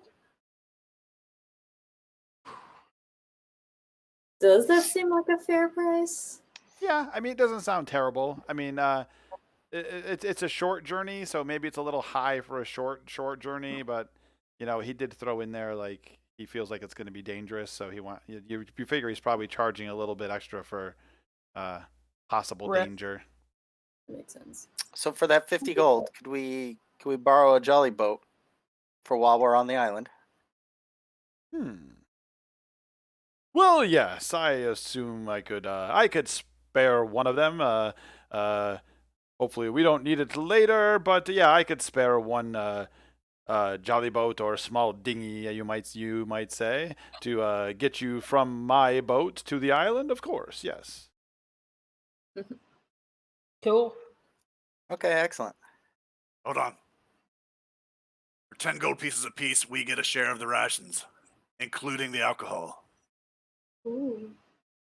Oh, well, I would not expect not to. I mean, I would expect I would be feeding you along the way. I can't have you starving. Excellent done. Well beveraged. We haven't even discussed quarters. Quarters? Quarters, yes. Lodging Quarters, on board the just- ship. I'm We no don't need bilge anything rat. fancy. But a hammock? That's good enough for me. Well, and I agree, it is good enough for the likes of you. However, Excuse you. Any money you want to spend is not coming out of the group finances, Sir Calamar, on a fancy bed. Is there a way that I can slowly just non-damagingly just grab Calamar and maybe just let him go night-night for a second? Just Choke him out. Yeah, without giving him any damage. Just would that be a possibility?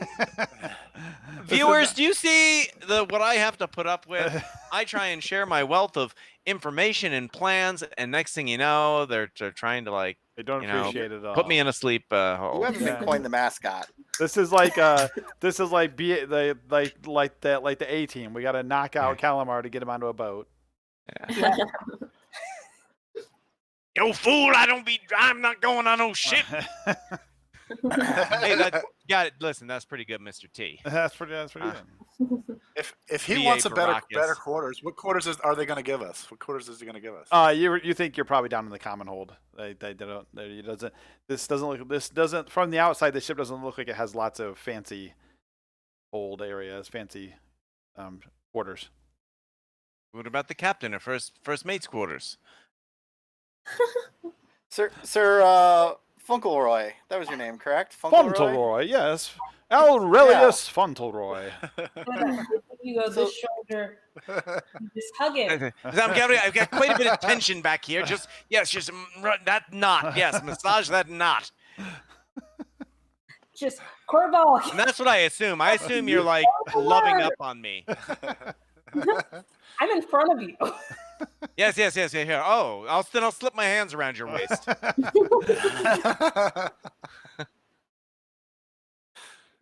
you going to knock him out? No, she's not knocking him out. You sure you don't want to knock him out? I thought about the other one coming out, Sharp coming out, because I feel like he might be more easy to deal with in the situation. I would really like for Sharp to wake up in the captain's quarters. That's what I. In the captain's bed. With the captain's daughter.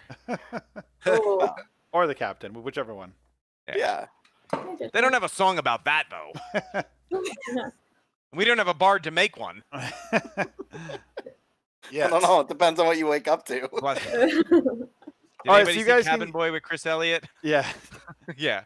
So you guys can get on board the ship. It's a rather nice ship. It's a pretty large ship. Yeah, they within like an hour or so they finished loading on the rest of the cargo down into the holds. You know, one of the there's a small lizard boy who the captain oh Gromit, get over here and take our guests and show them where they can stay. This little lizard man kind of boy comes over. Hi, I can take you to your quarters. My name's Gromit. Lead on. He kind of walks over. He walks over and he grabs like Calamar by the hand and just starts like leading him down. All right. Yeah. And I have my hand out. So he's like, yeah, yes, I'll take each step rather carefully. And, So he and I takes. say, you know what? Do you know what? For a gamey smelling sea captain, you're not that bad at all, sir. Oh, I'm not the captain. I'm the Gromit. Oh, yes. Captain's up. Servant, yes, servant. For a gamey Fontenoy's up fish, there. for a gamey fish-smelling sailor, you're quite a decent chap. I kind of. And you just lower your arm. That's because you're all that. So he leads you down to the bottom level of the ship and towards the back, and they have like a little bit of an area where there's like some boxes and there's like a small walkway and there's a little open area in the back there that they seem to have made for the 5 of you to with like 5 hammocks sitting up there. Captain said you'll stay here. I claim a top bunk hammock. I'm not gonna have like. I don't want like Muvera like sleeping over me like with her tail like flopping me in the face and. Oh, that would have been great though. That would have been awesome. Yeah. Art, I would like to lean over to Bryn, like right after the like little lizard child thing goes away, and be like, "Don't worry, Bryn. You're a way better mascot than that one." Before he does leave, he goes over to Sir Calamar. Here's a sending stone. If at any time you need something, just call me and I'll come down. Just talk into the stone. Oh no. Oh no, the wrong person got that. I rolled randomly. Oh. It's good timing. I take the stone from. What? No, that totally didn't happen. So did you hear all that, Dan? No. Okay. So my brother came over to help fix my son's computer, and it's, okay. So the little boy walks up to you with the stone, and he says, here's a sending stone. If you need something, just speak into the stone, and I will get it. And I will come and get it for you. I'll do my best to help you. And he kind of hands you the stone. Capital, lad, capital. And then I'll take it. Kind of walks off. All right. So Was there what- something? Is that a euphemism or something? Am I missing? What? Should I be worried? What? He I don't gave know. you Everybody's the- kind of. I'm just like, what? Like, We're waiting for you to do something ridiculous with the sentence. You were just like, "Oh no, the stone got the wrong person," and Art was like, as I soon don't- as he's out of sight, I'll be like, boy, are you there? Yes, this is Gromit. Do you need something? Did I forget something? I can come back. A snifter of brandy, perhaps, as we set out for the journey. Perhaps some port, some drammel. Okay, I'll see what the captain has. Yeah, Probably excellent. like 25 minutes later or so, he comes back with like this jug and like one dirty There's glass. like X's on it. Yeah. This is all the captain had extra for right now. He said maybe he'll have something more with dinner, I guess. Here. I'll take. That ain't brandy. Yeah. And he kind of wanders his way off again. All right. So everything goes as you expected. Like I said, within like an hour and a half or so, you start to hear them start doing the standard calling out of what they're getting ready to. They're pulling up anchor and they're starting to unfurl the sails, and the ship starts moving out and starts heading out to sea. Gorbog says, "It's been a long time since I've been in the belly of the beast." Not so for Luca. I was just gonna say that. That was actually pretty good, Calamar. Although it kind of occurs to me. I mean, I don't remember you talking much about stuff, Gorbog. Like your past and whatnot. Oh, You kind of always start drinking every time it's brought up, so. well, my past was partially about drinking, but I was a pirate. Huh. I was. Kind of What wishing I took had you some away like from really sad piano music I could play right Yeah. now. Like, Korbog, you're like an onion. So many layers. I had no idea. you're like an Did onion you pudding. captain your own ship? No. I was the enforcer. I know that's hard to imagine. that? Very much so. And what led you away from this life at sea? An encounter with a monstrous beast that killed most of the crew. I see. What kind of monstrous beast? Sea fiends. Sea fiends. Sea devils. Sahwargan. Ah. Yes, I've never heard of such creatures, but they sound fascinating. They aren't. They're like shark men. Are we in danger of being accosted by such creatures? Probably. You know, I once heard about something like this, but they were called crab people, okay? Hear me out.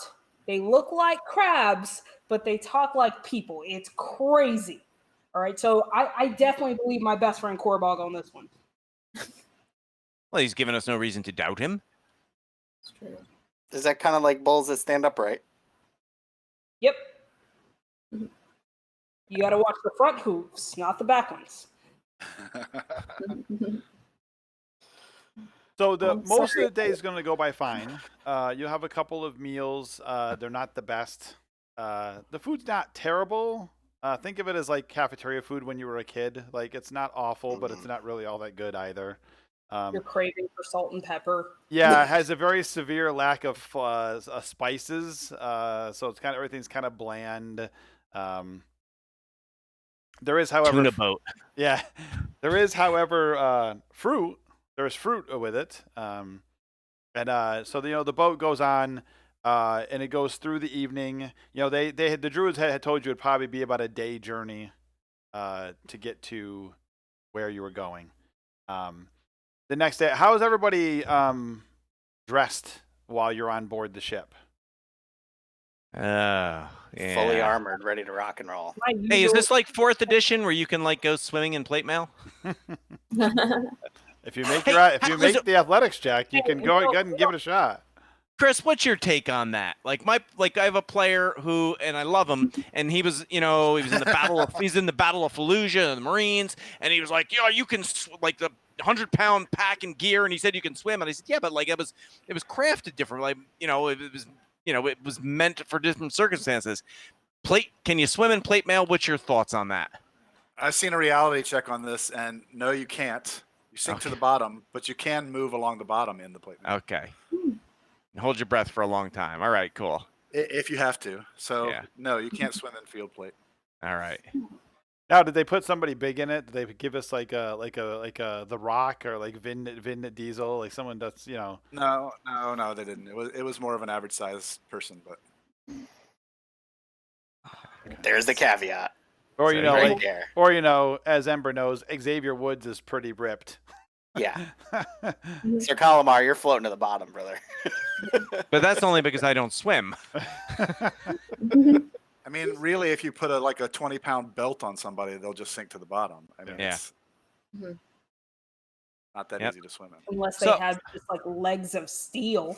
Just No, that'd make them sink even faster. Can you imagine how heavy if your legs were made of steel? That'd be terrible. That's not Warforged buoyant at all. can't swim at all. All right. But I also say that a reality check doesn't really apply to a fantasy role-playing game. It's Yeah. okay to say that you can swim in it. All right. Well, I'm taking my armor off. Okay. In fact, I'll strip down to my loincloth so I can soak up some sun. It was only a matter of time. I had to bring up clothing, didn't I? I really didn't do that on purpose. Yeah. I don't believe you. So he's not wearing his armor. Korbog, are you wearing yours?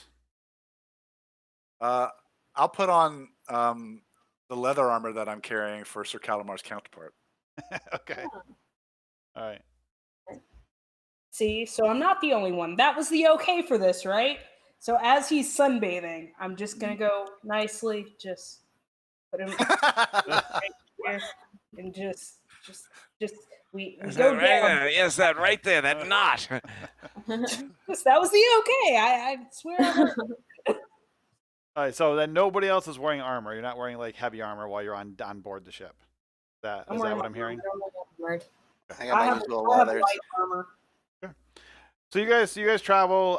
Again, you got in the morning, so you go through the evening. You get to the early morning. You figure you're probably only a couple hours away from the island at this point. Anybody who happens to be like back up on like the deck of the ship to to see like the weather and all that kind of stuff. The captain's up there. He's got his navigator and stuff with him. He's like, yeah, we're not too far away now. Maybe only an hour or so. We've made pretty good time throughout the evening. We've had good weather up until this point. Noticing too, actually, who is up on deck checking? Well, besides Calamar, who's sunbathing. So I'll have my sword with me, so I'm always prepared. Okay, give me a perception check, all of you who are up there. Oh no. How would that 15. 15. Okay, so 13. 13.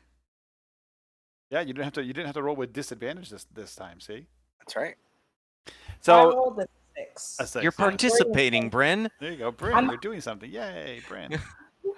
You got your participation trophy, and now you're doing stuff. The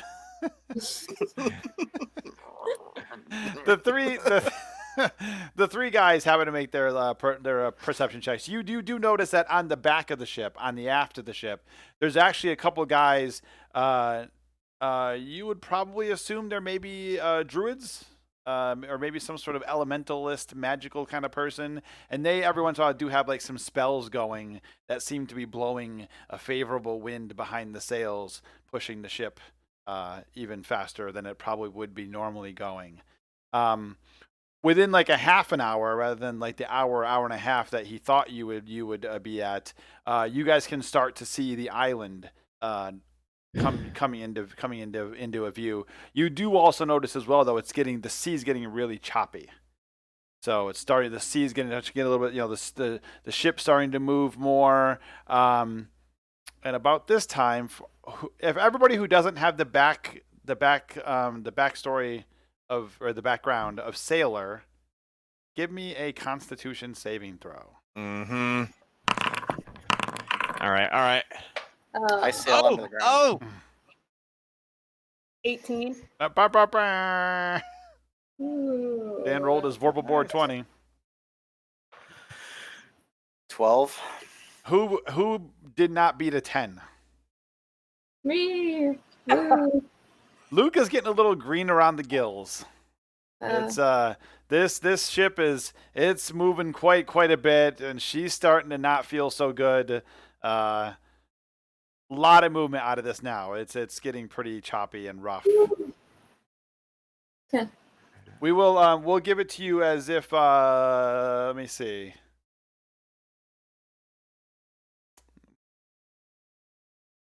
should drink some whiskey or suck on a lime. Oh, okay. Or suck I on a just lime feel soaked limes. whiskey. Or That's fine, too. whiskey soaked lime. Yeah, there you go. Sorry.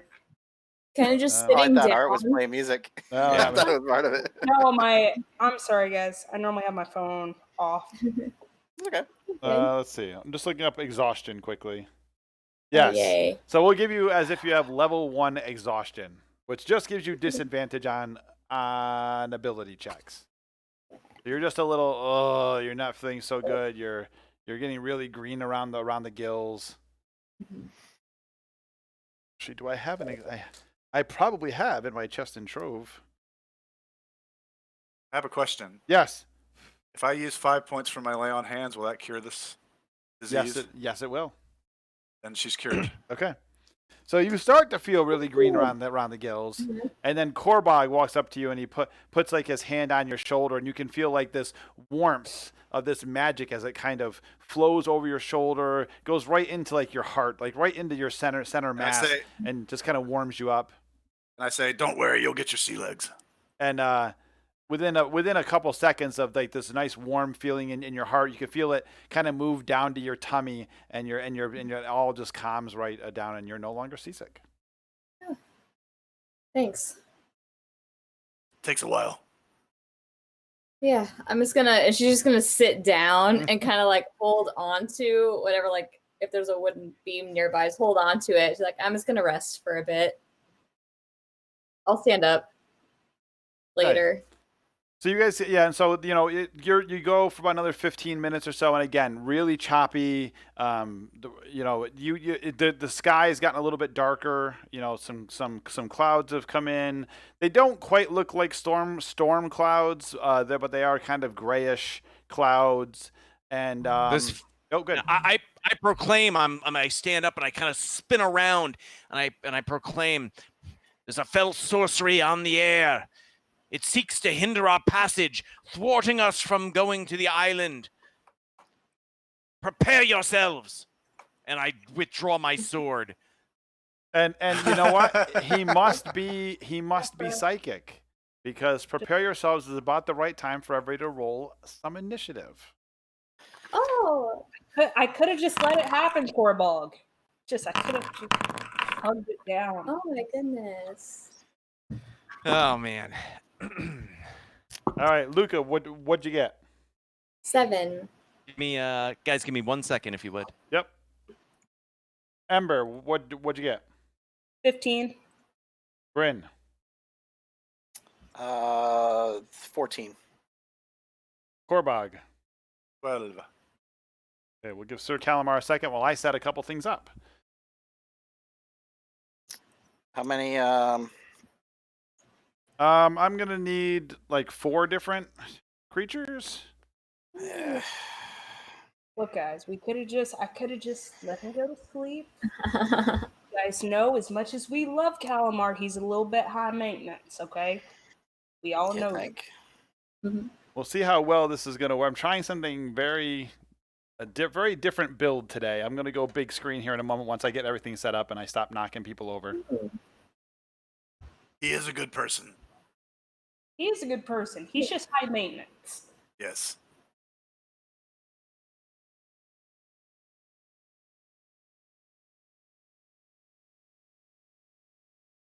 And so is the other one.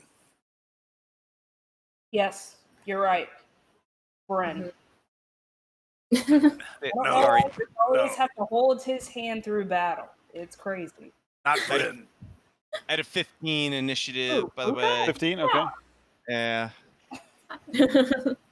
Sorry, my son got my old MacBook, and unfortunately he saw like something come up for, like, oh, you may have corruption, and it it had the Mac symbol, and he's young, so he clicked it, and I was like, no, wait. So it crashed. It's got something, yeah.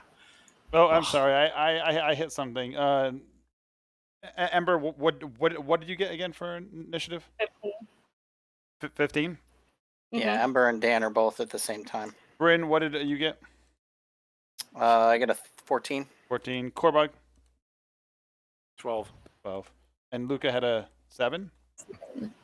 It was only because I was thinking about putting him to sleep this entire time that we're going exactly at the same time. It's like, ooh, just I forgot to roll the initiative for the bad guys. I'm trying to use the She can't keep encounter her hands builder off here. Calamar. No. 1 second. Look, I'm pitching clay ideas all the time to Calamar. It's very famous plays, that we're just going to redo and revamp, and My family owns a theater in the north, where I hail from. You know what? I have this idea, right? We should call ourselves the Fantastic Four, all right? You know what I mean? So then we can all wear the same matching armors, and we can paint like a big four, four on the front of the armor right here, and then we'll draw like a circle around it, you know, and then everyone will know who we are. It's like we have superhuman noid abilities.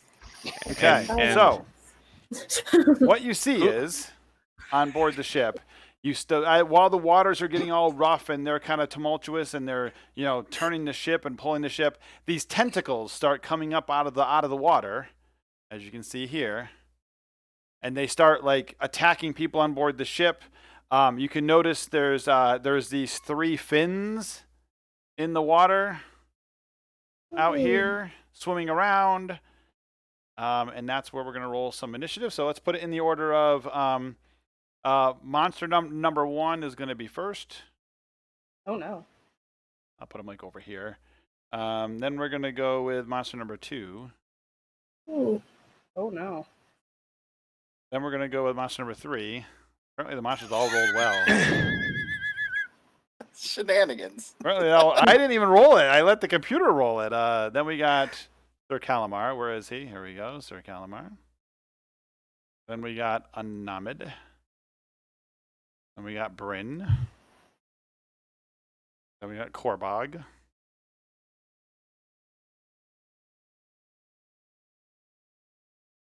We got monster number 4. Okay. All right. So, monster number 1. So that would be these tentacles. So these tentacles start coming up out of the water. They start like grabbing onto the ship, pulling at the ship,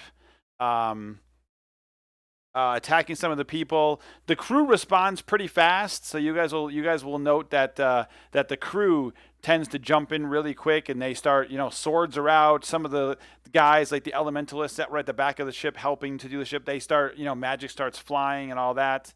And so that's going to start happening. For everybody watching, this is all these bases and stuff are from Axe and Shield, as well as underneath the ship underneath here. This is the actual, they have a mount for the Falling Star. This is the WizKids Falling Star sailing ship. That's what the ship is. And the mount is actually specifically made from Axe and Shield for it. It clicks right in the bottom of it, holds up the ship so you can do kind of 3D water-based combat, which is what I'm about to attempt to try and do. We'll see how this works out or doesn't work out. So that's what's happening here. So so that first monster that's what's happening there. Nothing seems to happen at the second monster. Third monster is the sharks. So the sharks are kind of swimming around, moving around. And about there,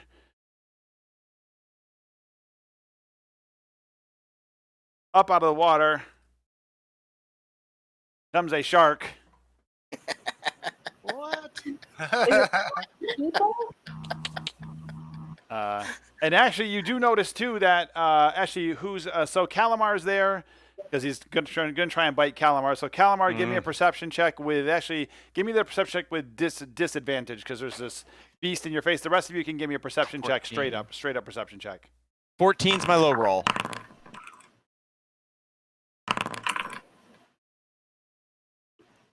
18. So I think everybody besides Luca so far. Luca's again, perception's not your thing, is it, Luca? No, it actually is. I have a +6. So... Oh, okay. So that's pretty good. 25. Sorry. Okay. So and you're good too, Luca. So you will notice, actually, as a matter of fact, that there are still fins out there. So this one that's leaping up out of the water trying to get Sir Calamar is not one of the fins that's still zipping around. So it leaps up and it tries to attack Sir Calamar. That's a 9 AC.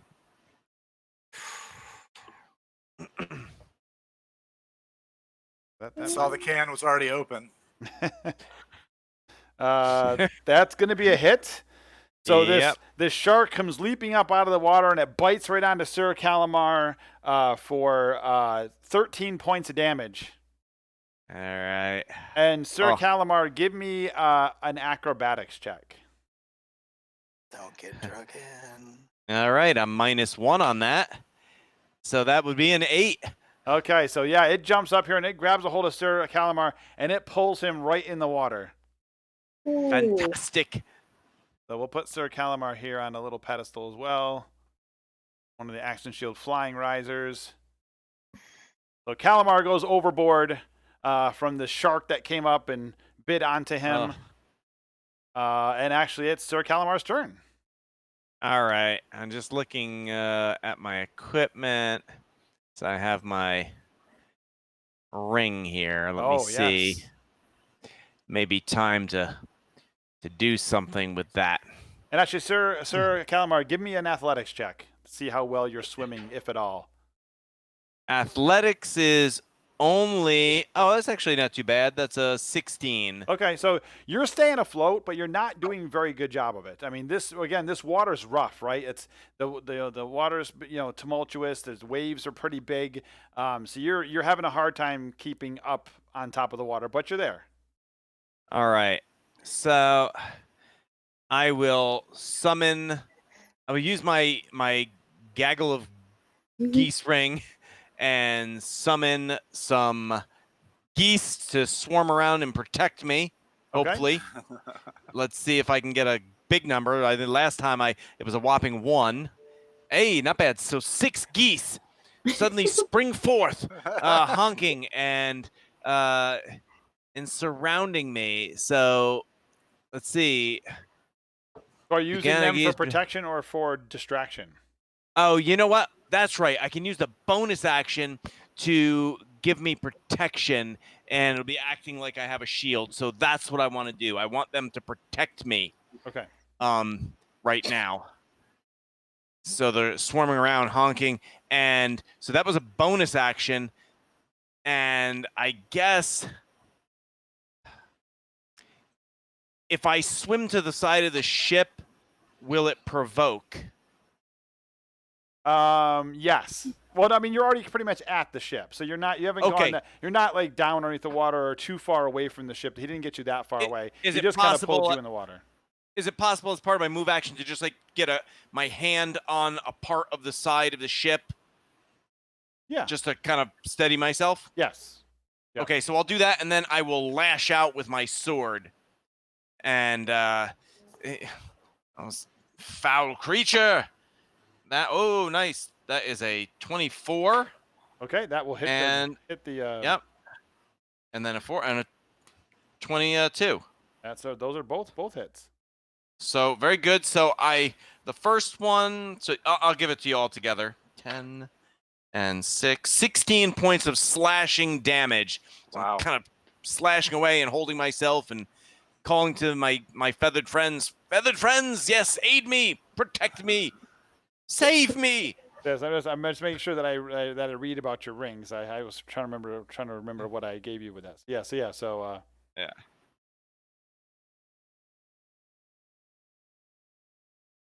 And then that's it for me. Oh, right. So it gives you the shield bonus. Correct. That's right. Okay, perfect. Yeah. So you have so while you're trying to flounder away in the water here, you got a bunch of geese that are kind of flying in front of you. They seem to be like protecting you as best as they can. Muvera, It is now your turn. Are any of them close enough for me to strike? So far this one, the shark right here is definitely close enough to the ship where you could strike. Or there's these tentacles that are all over that are within reach as well. There's a couple back here. There's one here. There's a couple towards the aft and what's the front? The four and like the aft of the ship. Okay, can I throw something into the shark's mouth? You could try. Bro, Bryn. Somehow we knew. Sorry, No, this way he can assassinate it from the inside. I had it pulled up and then didn't know. Sacrifice the drow. Throw Korbog and then he can enlarge inside the creature. Don't think I won't. So I would like to throw my vial of Dust of the Mummy into the shark's mouth. Vial of Ooh. what? Dust of the Mummy. It's one of the poisons I have that I've been Oh. hoarding all the trips. Gotcha. DC 12 con save or be cursed with mummy rod. Oh. Okay, so first let's get the throw in there. So go ahead and make your attack roll. Yeah, okay, go ahead. Sorry, it went to a different page. Sorry, it's loading. It's sorry. I bet you wish you had that on paper. I do wish I had this on paper. That's my husband making a smart comment. He's like, "Yep, I told you to print this out before you started." Yes. Oh, here we go. Yeah. And one more. You're what? That for a second. Plus 7, 18. Okay. 18's a solid hit. Yeah, so this creature, it's coming its way in like it's going to go after Calamar to bite him again as it opens up its gigantic mouth. Here. Opens up its mouth. You kind of huck the vial in there, and it goes right into the creature. Okay,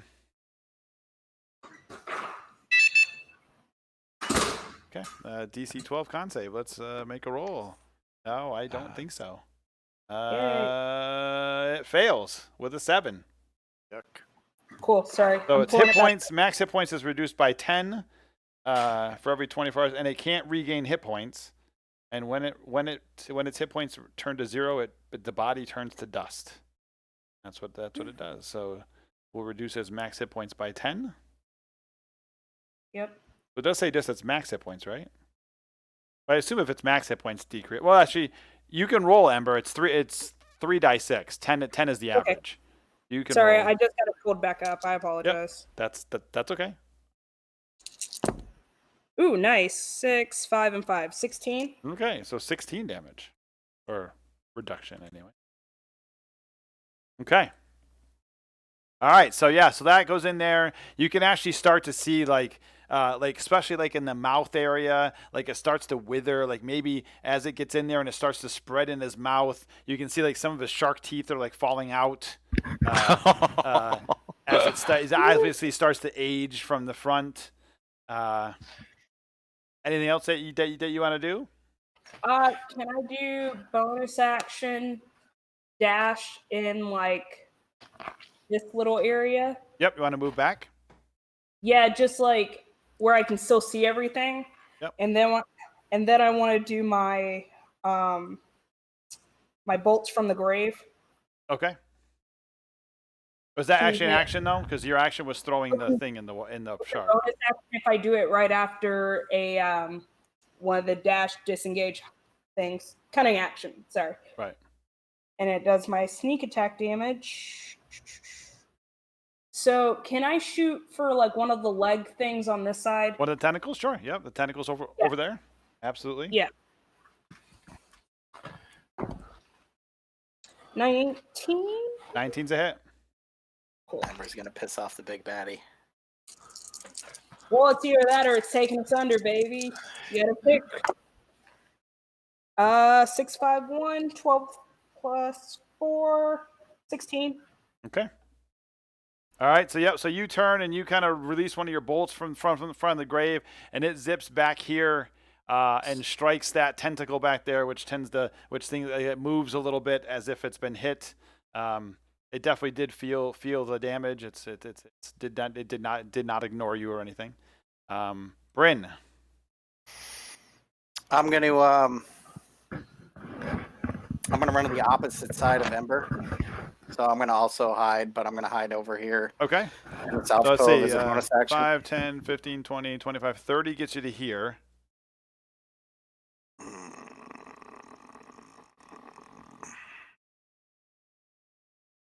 Okay.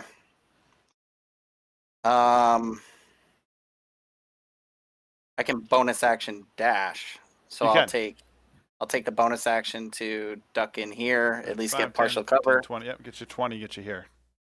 And then I'm gonna take the action to apply my drow poison to a batch of 5 arrows. Okay. And I'm done. Okay, so you are done. Korbog. Oh, you should have came by me. I got plenty of poison. Okay, so I'm gonna run to the edge of the boat. Okay. I'm gonna jump out of the boat onto the shark, bringing the hammer down. Okay. Oh, Give me that's an- awesome. Give me an athletics check. Awesome.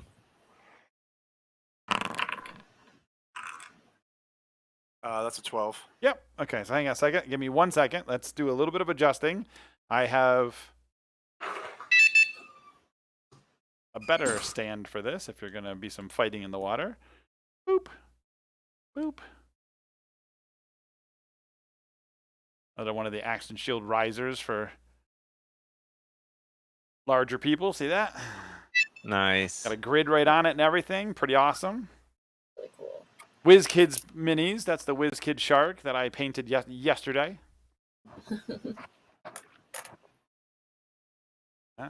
Gar. Okay, Yeah. make your attack roll. By the way. What's that? I said he ain't got no teeths, by the way. Yeah. That's a 15. 15 is a hit. Tis just a shark after all.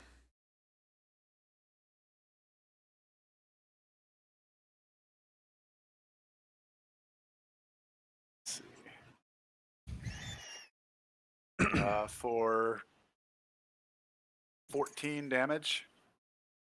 Okay, so you guys see Korbog, he comes running off and he leaps off the boat with his hammer and he brings it down and he hits that shark right square like on the top of its head. And as he hit it, almost as if like a piñata, this thing just explodes into dust and starts floating on top of the water. But wait, there's more. And actually, Korbog, give me an athletics check at this point. Thank you. I use Misty Step to teleport back on the deck. Oh, there you go. Okay. Bloop, bloop. Okay, so he teleports back up. I was going to make you swim, but fine. I can teleport 30 feet, so I'll teleport right back into the middle of the deck where I was. Okay. So Art, Yes. I'm watching you. You're the one moving the cursor for the initiative roster using Vorpal Board? Yes. Well, that iteration, that's so much better than not having one from earlier. Great job, Thad, you guys. Yep, Thad That's actually made all the graphics for us, and then we just kind of imported the assets. So you can import assets into Vorpal Board, like, you know, decks and all sorts of stuff for board games and everything. So these are all assets that you can import. That's how we did our map and stuff too. So very we cool. decided to try to do some like initiative with it. Once we get the Hero Forge token maker done, we're gonna make tokens of all your minis and use those for the like initiative. Yep. Cool. So, anything else, Korbog? I'm done. Okay. Here, no effect seems to happen there. And here, okay. So, Luca. Perfect. So Calamar's still in the water, correct? Calamar still in the water. Perfect. It's perfect. I feel bad if we just left you down there.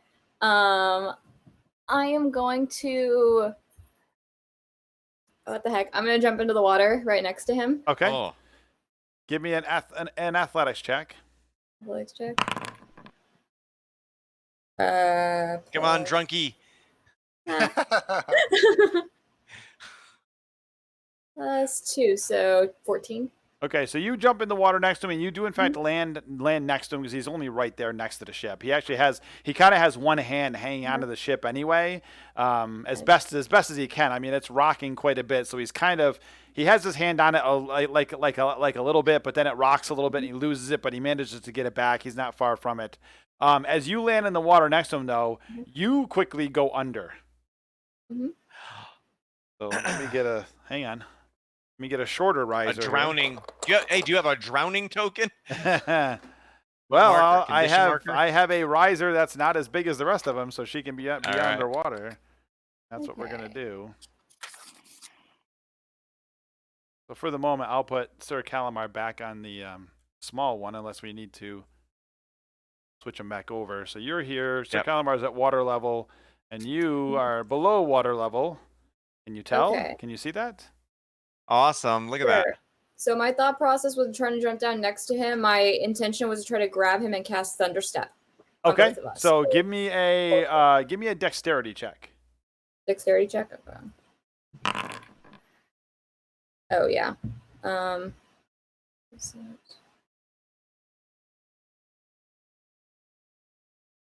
+2, so 16. Okay, so yeah, so you quickly hit, whatever, some sort of a current or something starts to pull you under, but within within a split second, you manage to reach up, and now you've got like a hold of Calamar's foot. So you're under the water, but Calamar's treading water, but you've managed to like grab onto his like a thigh. We'll say his thigh, and you've managed to grab a hold there, and then you're going to cast a spell. Does it have a verbal component?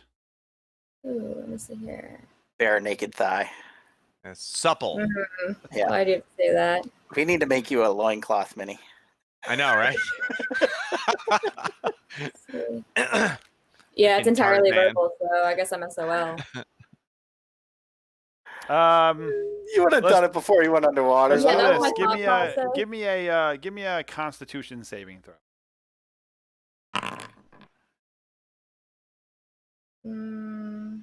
Here. I should just have my save pulled up. It's 2, so 14. Okay, so you managed to get enough of a breath. So you even though you kind of hit and got dragged under quickly, you managed to keep enough breath in there that you, after all, nobody has to be able to understand you saying the word. You just have to say the word. So you can cast Thunderstep if you'd like. Okay, perfect. Yeah, that was just going to be my action. Okay. Was to do that, to pull us both back up, like right where I was standing on the ship. Okay, so you Like, teleport right both the of you up here. Yeah. Oh. So much I look over at teleportation. you, and like it's kind of like maybe like a Luke and Leia kind of moment, like when they swung across the thing. Except we're not brother and sister. And I just look at you. I look at you with sincere admiration, and I say, "You are fantastic." Okay, and that and now other things that are happening now towards like the end of the round. You see all the guys on board the ship. They are over and they're like attacking the tentacles. There's some magic flying from various people. The captain has moved over towards the side, which you can't quite see him. He's off camera there, and he's like attacking a tentacle with his sword, and one of the actually let me check the spell before I speak here. D&D Beyond, my savior.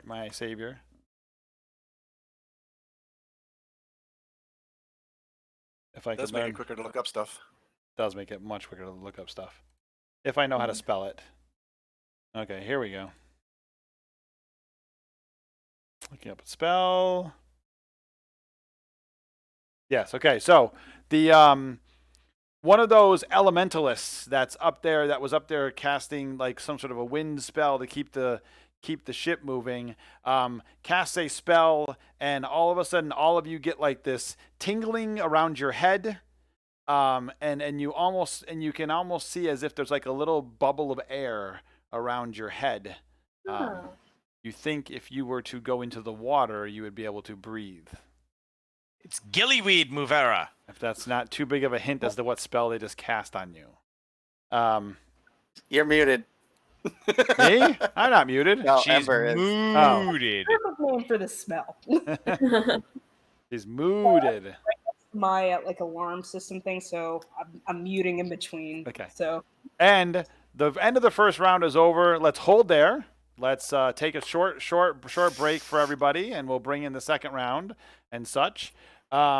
Everybody who's watching, let's start the giveaway.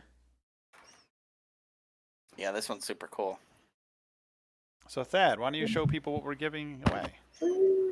One more time. All right, so we're doing an immense dice bag from Card King Pro. It's a big old dice This one's bag. in the big old dice bag, cobalt blue. Holds lots of stuff. I've got, I don't know, a couple hundred in mine at this point. Yeah. It does hold a And- whole lot of stuff too. I was trying to prove a point to somebody one day. Hang on. Let me reach off camera here. We're gonna show off. I have my organized like art's wife Julie. See I have this them bag as of, separate. I literally was trying to prove a point to somebody and dumped this entire bowl of dice into that bag, and they all fit in that bag. Yeah, Now, it this opens is up this is huge. big. My hand's pretty And the big. bowl. It's a pretty big size bowl. And then we also have some. Wow, I'm drawing a blank here. Norse Foundry custom Wondrous dice. These are the Will o' the Wisps, which are blue, and black anodized, which are pretty sweet. And they've got the custom parts. They got the Vorpal logo on them, which is super fun. So these are nice. Very generous from Norse Foundry. Yeah, so Jim is gonna definitely be go very check happy. those guys out, guys. It's it's Card King Pro. I think it's cardkingpro.com. You can check in our scrolly thing. If you look at our scrolly thing down at the bottom down there, you can click on it and stuff. And Norse Foundry, who are awesome, gave us the dice to give away to people. So everybody hold there. Give us a few minutes. Everybody take a quick break. We'll come back in 10. Here we go. In case I did forget to mention it, don't forget to bang raffle, so ! raffle to jump in on that raffle for the bag and the dice, which I think I might have actually forgot to mention earlier. All right, so we had just finished the first round of combat, and we are about to step into round 2. So I'm going to move the S words up to the front here. The crossblade. The crossed blades. Okay, so the first monster to go is in fact the tentacle beast, which will he'll stick his little head up right now actually. Sure, it's little. So up to the side of the boat.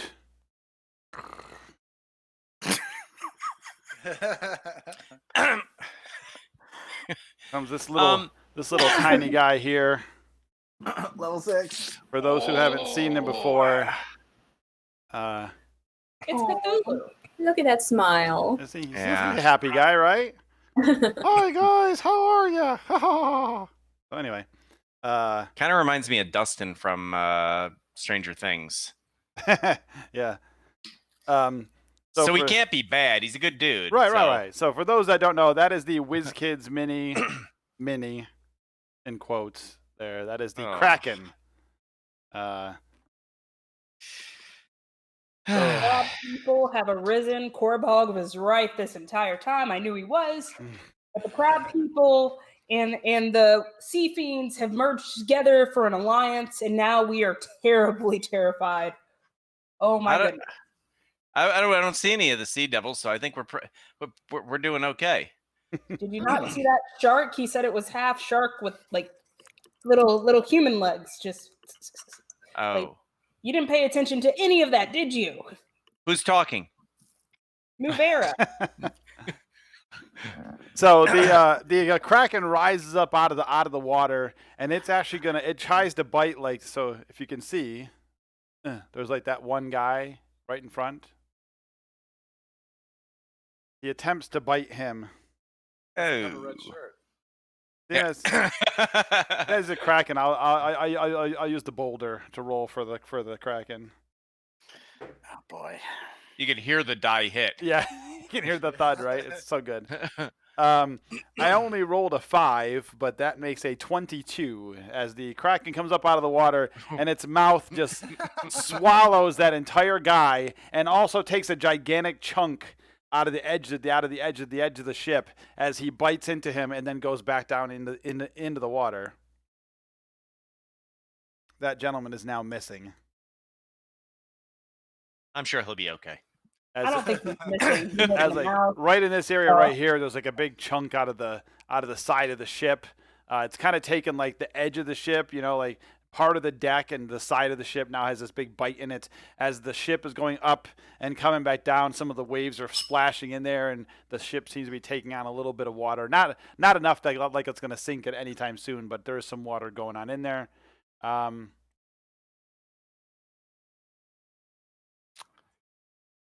From back behind over here, where the large tentacles are, who's back there? Muverna? No, Muverna Maverna's Movera. That's not Movera. Sorry, I want to call you Move. I gave you the name, and I can't even Yeah, get the damn name that's right. the messed up part. You gave me the name and you can't get it right. Movera and Korbog. Give me perception checks. That's not Movera.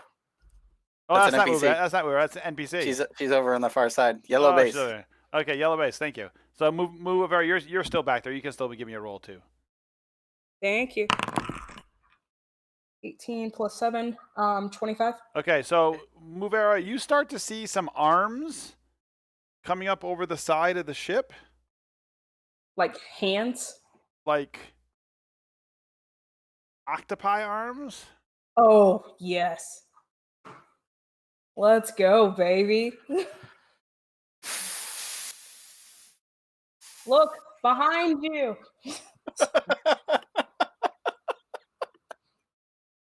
Oops, I dropped one. As these 3 octopi climb up on board the ship, which were so wonderfully painted by my wife yesterday. Very nice. Very Colorful. good job. Yeah, so these 3 octopi come up and start to attack these guys that happen to be behind you. So this one here, this one here, and this one here are being attacked by these 3 octopi that are coming up behind you. And Skip and Dan. All right. Let me just get my cursor. One of the cool features of Vorpal Board is I can move my cursor and then get a closer inspection. All right. And also point to where you want to move so I can tell. That's true. Kind of comfortable where I am for the nonce. This over here is, who's that? That's just a person on board the ship. So there's no.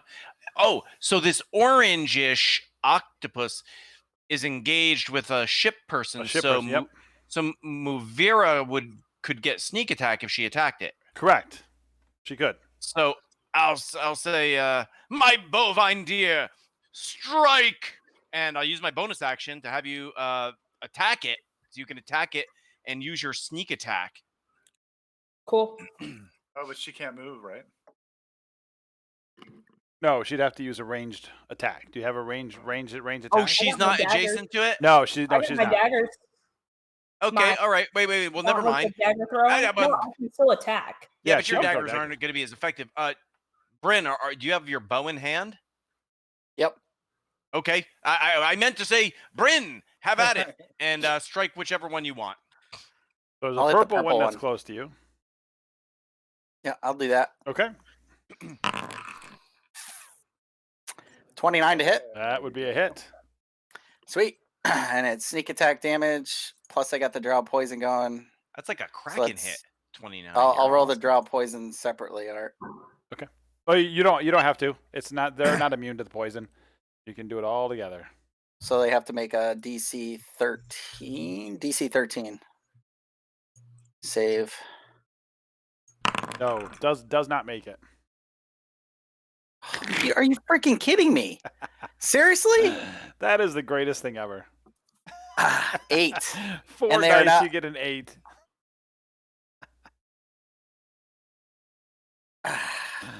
Bravo, well done, sir. Okay. Plus how much? Yeah. 8 plus what? 8 plus 6. So So 14. Okay, bam. So your bolt, your arrow flies into it, sticks into the side of the octopus. Some of the venom starts to go into its veins. Maybe it's just the way octopi are, because their blood is different than other people. Maybe the poison just didn't work quite the same as you thought it should have. On a humanoid, that would have been a much better hit, I'm sure. Calamar, you can finish up your all right. turn. You know what? I'll move over to that one, The purple one? to the purple one, Okay. and then I will use my other attack to slash it. That is a 16, 16 is a hit. and that is 11 points of slashing damage. Okay. Bam. Okay, so you go over and you slash into one of its arms, and it kind of half comes off and kind of sits there kind of limply. He's got 7 more. He's all good. He's got plenty of And plenty of that's it arms for left. me. Okay. Movera. So the Kraken is still like in that area, correct? You cannot see the base of the Kraken, like the body of the Kraken. All Oh, you he see went is under again? you see that it went under. It came up, bit into the guy, and then went back under. So you can see tentacles, which you can attack, but not the Kraken itself. No. Okay, this is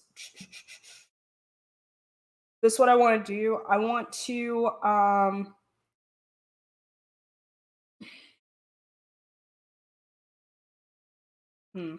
All right, so for my action, I want to grab my ball bearings. Okay. And get my crawler's mucus and pour it in the entire bag and kind of shake those up. Bam, Okay. that's my action. Okay. For my I feel like I like where I am movement-wise. But as a cunning action, can I hide in shadows in this tiny little area and then do my bolts as the bonus? Sure. Cool. 27 for stealth. You are And hitting. then to hit, I'll go for the little orange guy. Oh, the right orange here. octopus? Yeah. 25 to hit. That's a hit.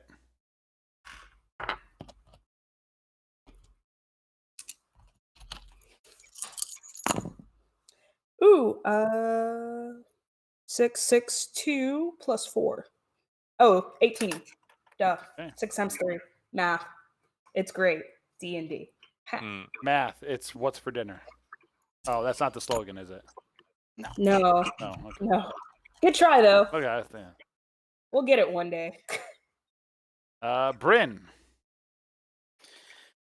All right. I'm gonna bonus action hide in the corner. Yep. Actually, no, I'm not gonna bother hiding this time. I'll take a shot with a regular arrow at the purple octopus again. Purple octopus back there. Guy back there. Oh! Those glasses didn't help him at Wow. all. You realize that's 5 dice that you've rolled in the last 2 rounds that have a total of a 9 on them. Okay. Yeah, with a potential total of 100. I'm gonna roll my Norse Foundry dice right here. I'm gonna use my inspiration. I can't do this again. I just rolled a frickin' 7. Oh my gosh, 17. 17 hits. Yeah, it's an octopus. It's not hard to hit. One. All right, and then this is just a straight arrow. So sneak attack. Come on. All right. That's better. 11 plus 5. It's actually plus 5. I gave you one too many last time. So 16. How's he looking? Is he down? Nope, still up. So you sink another arrow into it, but the octopus is still moving around. Okay. I will take a second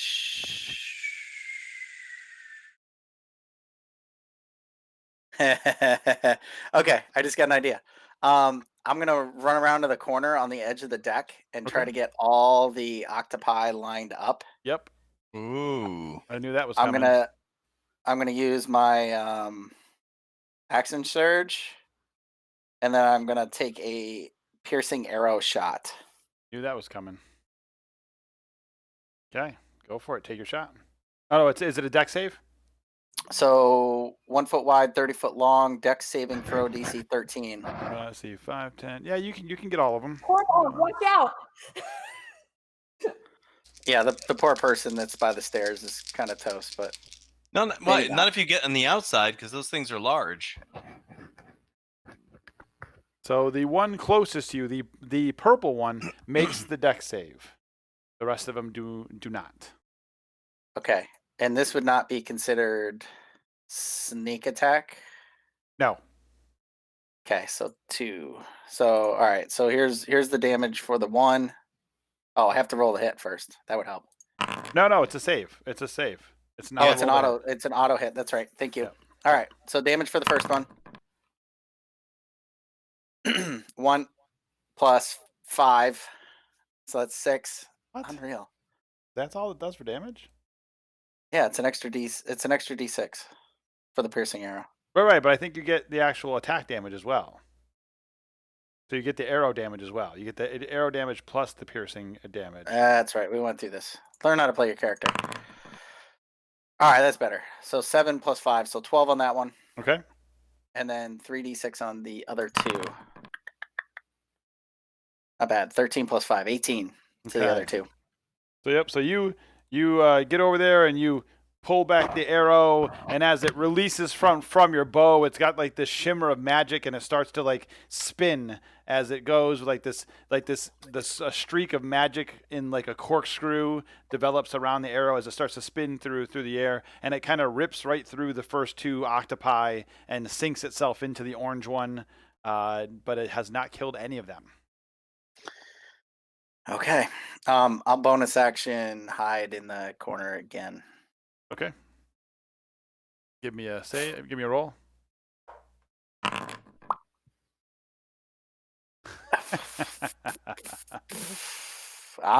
I trip over the stairs way over there. Okay. That's it for you, I'm Korbog. I'm gonna move here. Yep, to where the orange one is. Yep. Am I adjacent to 2 of them? You could be, yes. You could be right here and adjacent to the green one and the orange one. Okay. And I will strike the green one. Like the which one? Green one. Green one. Okay. Yeah. Oh. Wah wah. I'll use my inspiration. Wow. Yes, that's awesome. He's having flashbacks to the Sea Fiends. Yeah. Oh my God. You bring back that hammer and you get ready to drop it, and all of a sudden you have this picture of like this Sahagwin, which like attacked you like on the high sea, and like its blade is like coming across your face, and it kind of gives you like a PTSD flashback, and as you swing, your hammer misses and slams into the deck of the ship. All right, I'll do a backswing. Okay. That's an 11. That hits exactly. Thank you. I was thinking it was gonna be the shark has a 12, so you if it had been a shark you would have missed. So that deals 15 damage, and Okay. I think I'm gonna smite. Yes. Why am I not surprised?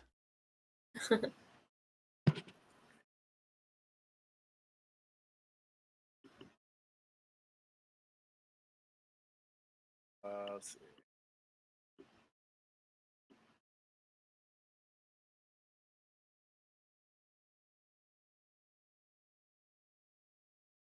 Or 9 more. Okay. So yeah, so you brought that hammer back after hitting the deck of the ship, and the back of the hammer smacks the green one to your right. There's a flash of divine light, but it is still standing. Okay. That's it for me. Okay. As we get to hear, some more of the sharks are moving around, and up in the, you can't see it because I don't have the crow's nest, but up in this crow's nest on this mast up here, there's this one of the elementalists kind of guys is up there casting spells. He starts to yell whirlpool as you notice that the water has started to die. The waves aren't quite as big as they were, but now as you start to look out in the water, there is this giant vortex of water starting to swirl where the ship is. Is the ship spinning, or does it seem The ship's starting to stable? move. No, the ship's starting Okay. to move with the whirlpool. How far are we away from the island? You are probably half mile.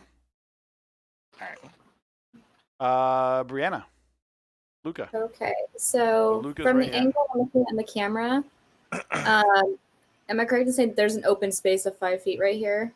Like Yeah, yes, because this person should be right here, actually. So yeah, there could be an open space right there next to Sir Calamar. That's where you want to go, right there. Yes. Is it possible to position myself not not immediately next to Sir Calamar, but literally right between the octopus? Oh yeah, do you want to go past Sir Calamar? Yes. And in between the octopi. Yes, you can do Yes, that. I do. Awesome. So with that, I am going to take out my quarterstaff, take first swing at the one at this little purple buddy. Yep. Right here. Okay, it's going to be a 21 That hits. to hit. Perfect. It's a 1d6 plus 3.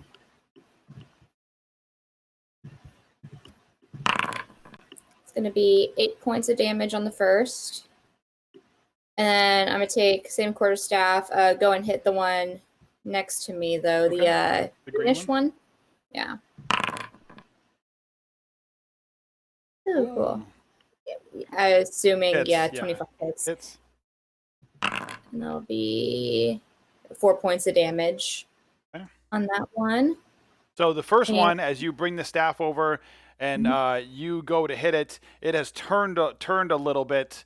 It was turning away. It's like turning towards you and like away from Bryn. And as you bring the staff down, you actually manage to hit the end of Bryn's arrow and just drive it solidly into the center of the octopus, and it starts to fall off the ship. Awesome. Excellent. So cool. And what the heck? I will go ahead and spend a key point, and I'm going to take Flurry of Blows and take more attacks against the green one. Yep, go right ahead. That's going to be like elbow. So a 16 to hit. Yep, hits. Perfect. 1d6 plus 2. 3 points of damage. Still standing? Yes, and sorry, I just wanted to double check something. Oh, I guess second unarmed strike against him. So one more. Hit? Yeah, 3 plus that is plus 2, so 4 points more damage. Yep. So you bring that staff over and you drive the arrow into the one, and then you come back with the staff and you like just bam, 2 hits, plunging it directly into the octopus, and that one also falls limp. Awesome. Apparently, that's what you need. You need your monk to be doing all the damage. I'm finally at that really good level. I'm like, yes, awesome. Anything else? No, I'm good.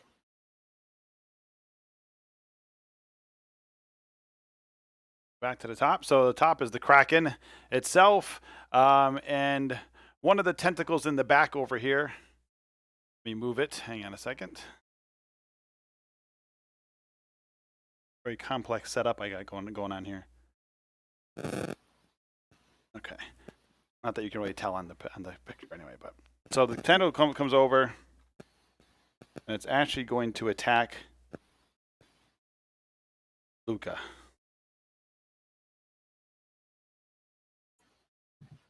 And that's going to be a hit.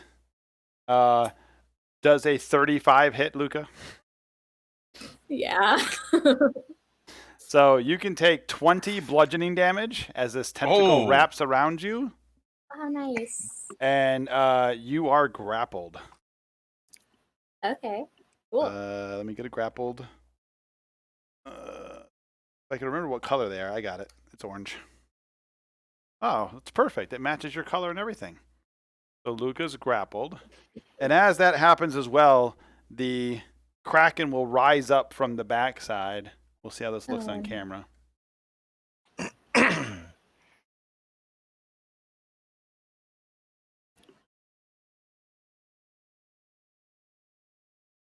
Yeah, we know he's there. Oh. Yeah, that's pretty cool. So the Kraken rises up from the backside, and that's where the tentacles are coming from. The other tentacles are grabbing onto like railings of the ship, and you can see the tentacles like pulling railings off the ship. This artificer guy right here, he gets pulled off the ship and into the water. Tell my wife I'll be home for dinner. And again, some more railings have been pulled off. The ship is making actually everybody on board the ship, give me a acrobatics check. Does the fact that I'm a sailor matter? Yes, actually, you can have advantage, Korbog. With my -1, I got a 15. 17. 25. Phew. 18.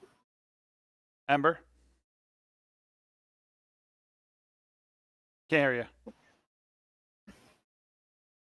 17. Okay, gotcha. Okay, so again, from both sides of the ship, these tentacles are grabbing onto the ship and they're pulling at various parts of the ship. So the ship makes this big lurch towards one side, towards the side that you guys are all on. Actually, it kind of pulls towards the Kraken. You all kind of start to stumble a little bit, but you manage to keep your footing and do not go into the water. Let's kill this thing and break out the hot butter. Sharky stuff. Let's So on the third in the Bryn row. brought So, the bibs. yeah. So that whirlpool has now gotten really big. So now the ship's starting to move around this whirlpool that has like developed. So it's starting to spin a little bit. And you're all on the inside. So all of you can give me a perception check. And the Kraken, by the way, does not seem to be moved by this whirlpool at all. He seems to be okay. 23. 10. 23. 6. Two birds. So this time the girls made all the check. Last time it was the guys that all made the check, and this time the girls made the check. So you two start to notice. So the whirlpool, again, it's spinning, it kind of cones down into the water where you would expect the base, like the bottom, to be some sort of like a water or maybe the ocean floor, depending on how deep this is, who the hell knows. All you're seeing is this weird blackness. And this it almost looks like lightning or maybe some magic like crackling over the blackness. And that's all you see in the bottom. Are we able to tell about how far down that is? You think it's probably a good 40 feet. Okay. Sir Calamar. All right. Now let's see. Now Muvera is adjacent to the, or she's not. Oh, that. Not. No, but my. I will actually this person moved. Korbog is though. There you go. That person moved, so she stops All right. confusing you. All right, Korbog, my man. I'm gonna run up next to you and say, "Strike, my friend." What would you like me to strike? You're right next to that octopus, right? Okay. The Sure, orange yeah. one. Nice. 24. 24 is a hit. And don't forget, you get a what's your die, Dan? A die what? Oh, D8. That's right. 7. 7 more. That's nice. Is it only a D8, Dan? You haven't gone up to D10 yet? Oh, I don't know when the die changes, but you're right. You're right. Can we keep that first roll though? sure, you can keep Right. 7. Which But means you the are up total- to 10 now, right? You are up to a die 10. I'm pretty sure. Which means 21 damage. 21 damage. All right, so you come over, Korbog, and this time when you go to swing at it, and that you don't get that Sahagwin flashback in your face as you're about to land the hammer upon it, and you hit it, then you flatten this thing right out. Black ink squirts out all over the bottom of the over it's the top of done? the deck, and it is dead. Okay. Is there a tentacle that I could reach that's close by? You could step to the other side. There's this tentacle Okay. right here. You So- could step to the other side of Korbog and So I attack have as well. a synthetic 20. Okay. And 8 points of damage, slashing damage. So Sir Calamar, he comes running, almost kind of like running past you and gives you a slap on the shoulder. Kill it, and you kill it as he runs past you and just hits this. I'm gonna action surge because why not? Another synthetic 20, and then 10. Okay. Oh, so and he comes over with 2 big hits on the tentacle. Wait, oh yeah, but the third one was not good. So it was 6 points of additional slashing damage. Gotcha. Yep. So he did two hits on this tentacle, doing some damage, but the Kraken is still going quite strongly. Movera. I would like to pull out my oil of Taggart and pour it on my shovel, and I'm gonna go swing for one of those tentacles. Okay. So which one you want to go for? The Coming one's over to this closest. side or over to the back side? Whichever one's closest. The backside one, probably. You can run over. Cool. It also gives you advantage, or not advantage, sneak attack, because your partner's there, Sir Calamar. Mm-hmm. Cool.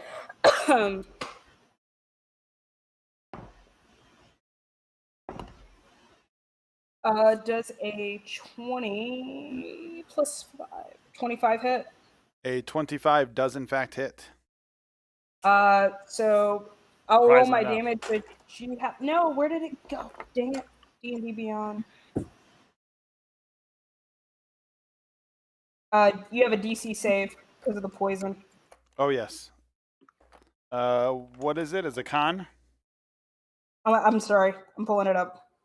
I was on the page. It is a DC 13 con save. Yes, made So it. the creature is poisoned.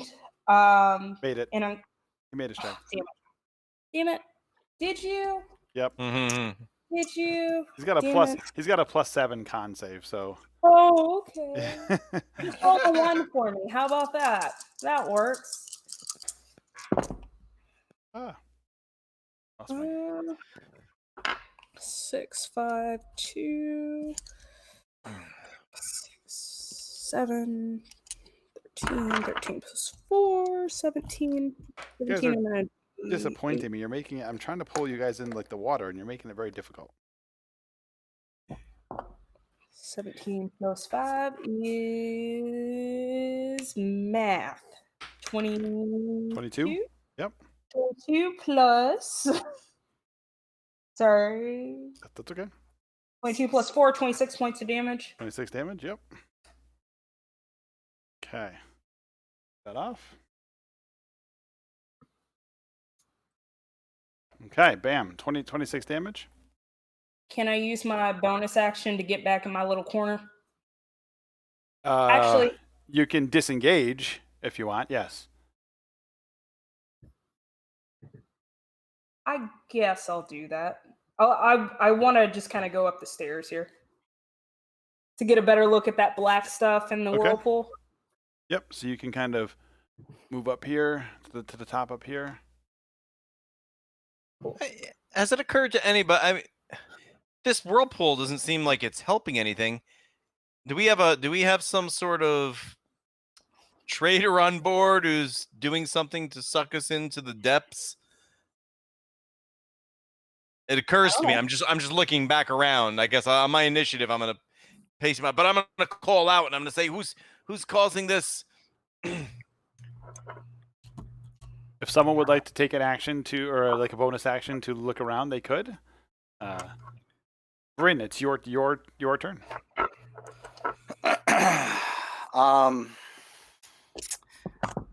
Point of question, because I haven't used it before. Does it look like there's anything that is perhaps stuck into the Kraken, an object of any sort, somewhere around its head? No. Okay. Why? Darkness. Oh, I gotcha. Okay. Like. Okay. All right. So I'll just I'll be boring. I'm gonna take a shot right at the Kraken. Is it himself. darkness just on an area? It's an area, but I can cast it on an object that isn't being worn, Oh, okay. and then it centers around that object. Oh, So. yeah, you know what? I was thinking silence. I was thinking the silence spell because they changed in 5th edition. They changed the silence spell. With silence, you used to be able to cast it on an object, and then you could like huck a coin into a room and it would become quiet around the coin. But they changed silence, so silence is an area, not a object. So that's why I was thinking darkness was changed. But Got it. All right, so I'll take a shot at Zikrakan. okay, go ahead.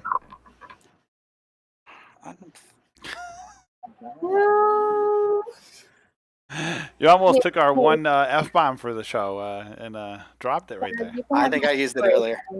Are you Okay. sure, Bree? The way I'm rolling. Let me look at this. Inspiration. Seriously. I've been in your shoes. It's not fun. You can have my inspiration. 19. 19 is a hit. Woo! Oh, can I bonus action hide before I do that? No. Please? Oh, Oh, come on. But you have Alright. allies that are considered adjacent because they're adjacent to his tentacles. So Oh, okay. All right, sweet. So I'm gonna go ahead and shoot at him with the bursting arrow. okay, Um, which does what? hold on, shit. It's You know, it'd be nice to have my mouse working. I think it's Art. 2d6 extra damage. It's 2d6 extra. Yep. 2d6 extra, and anything within a 15-foot area also gets hit, but he's well enough out, right? Yeah. Okay, perfect. So that should be 5 total d6. Come on. 4, 7. 19 plus 5. 24. 24. Okay, so yeah, you launch this arrow and it hits it right square in the head. It's got a hard, like platey, head, and the arrow hits right in the head. It kind of deflects off a little bit, but as it does, there's this explosion around the head of it. You see the Kraken kind of like moving its head and wondering what the flash of light was that just hit it. Oh man. All right, so I will bonus action hide since I didn't get to do it before. Too bad the Medusa head wasn't like still somewhat substantial. You could pull a Perseus and Hey, Okay, I'm what done. was that, Bryn? I'm sorry. That was a I'm hide. gonna yeah, I'm hiding in the far corner. Okay. All right, Korbog.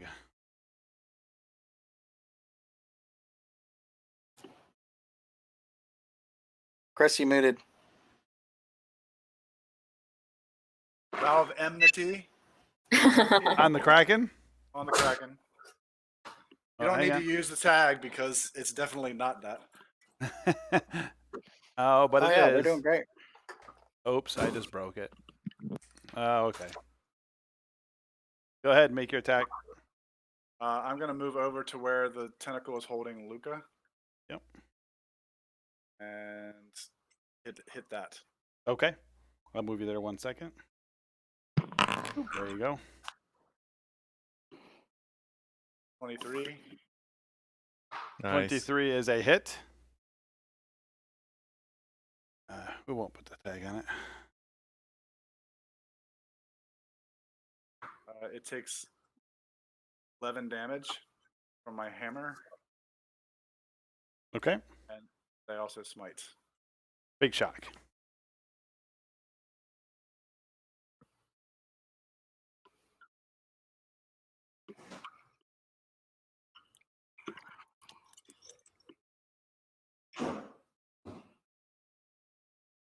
16 more.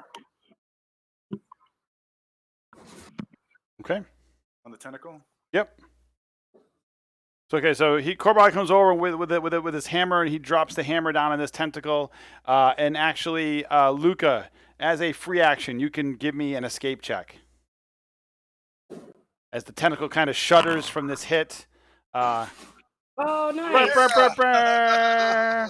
So just because of the way the tentacle got hit and it shuddered, it kind of loosened its grip for just a second, which happened to be enough, and you slipped your way out of it. Korbog, anything else? Yes, I hit again. Okay. Extra attack. Same roll. Hits.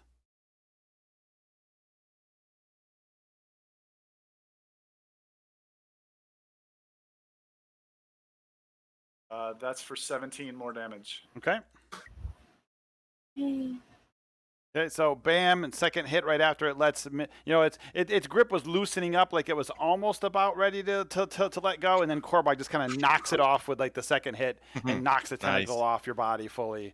Does the tentacle withdraw at all, or is it still there? It does not. It's still. Well, I mean, it pulls back a little bit, but it's still above the water and grabbing and such. Okay, this one here. So. Now that, we got this big whirlpool thing going, the boat's moving around the whirlpool. You can see this blackness down in the bottom of the boat, or the whirlpool. And out of the whirlpool. Out of the whirlpool. Comes Chris Solo. Yeah. I swear to God. No. Oh, no. If it was going to be Chris, I would have had him here for this. Oh, that man. What the? What? Ah! Seriously? This is some Chris Solo type stuff you're pulling out right now. What the heck? Yeah. So Kraken, 3 dragons. These 3 smallish dragons, they're obviously not large, huge, ancient dragons, but these 3 smaller dragons come out. A black, a green, and a dead, bony-looking dragon come out. And on the back of the black dragon, there is, in fact, a person. All of you can give me perception checks. 16. 14. 11. 16. 22. Okay, so Chris, so Korbog, Calamar, and Muvera, you recognize the face of the guy riding the back of the black dragon, but you don't know from where. You know you've seen this face before somewhere, but you're not sure where. Just something looks familiar. Another time, another place, and you're not sure.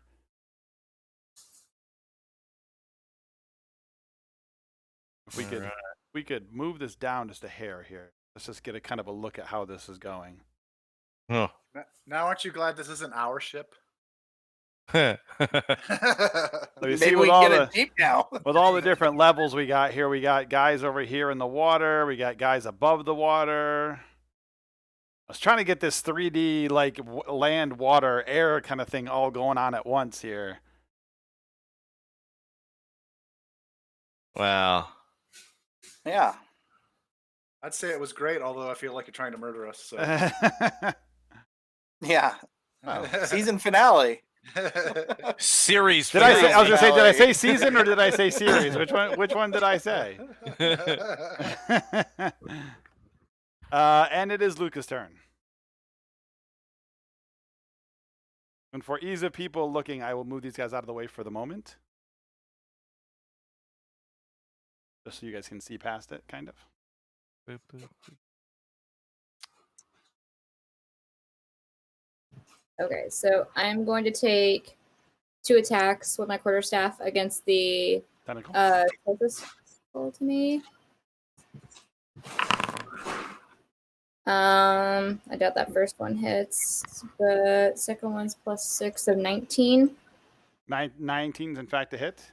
19 will hit. Okay, and I didn't realize this earlier. I've been rolling the wrong damage die. It's actually a D8 because I'm using both hands with it. Oh, yay! So it's going to be 11 points of damage on that one hit. Nice hit. I'm going to spend another key point, flurry of blows, take 2 unarmed strike. Did your unarmed strike damage go up? You go up yet?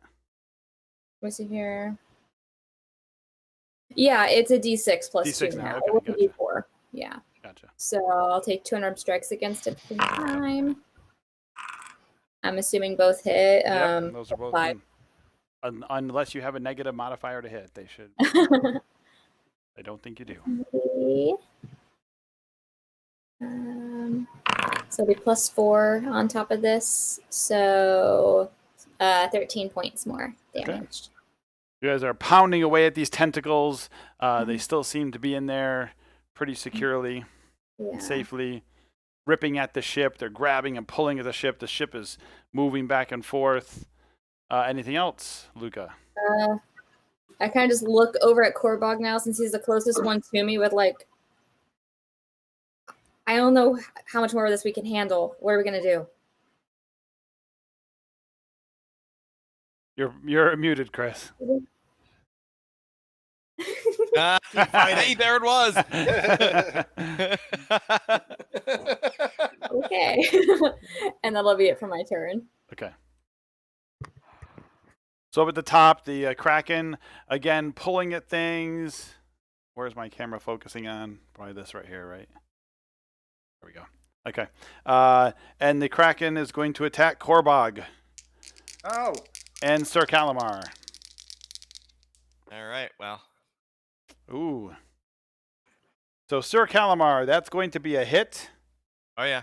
For I'm only at 11. Wait, Oh, 11 right now. Yeah. For 20 points of damage. Mm. All right. And you are grappled.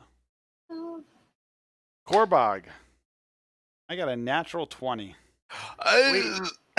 Hey, am I right next to him? Is it this No, you're not. You're 10 feet away. Yeah. Oh, damn it. You're over here. So that's see, max damage plus damage. So you take 48 points of damage Oh, Nice. from that critical hit. Are you still standing? Of course I am. You can Okay. So that And, tentacle comes out, and you are also grappled. Art. Yes. It was this tentacle, is that correct? Yes. Okay, I'm going to take a sentinel reaction attack against it. Oh, So okay. within 5 feet. Okay. You see our chest and trove markers grappled. Oh, dang it. I doubt that. I love those things. What was my bonus to it again? I doubt it 12 hits. 12 does not hit. Never mind. Try. Okay. So it comes down and it just slams into Korbog, and it like takes the wind out of him there for a minute because it was quite the devastating hit, and it starts to wrap around him, and you try and give it a smack with a little bit of a miss there. Sharkies, which I can't seem to get any of you in the damn water. Really drive me crazy. So this one over here, put this back for a second. Boop. These guys up here.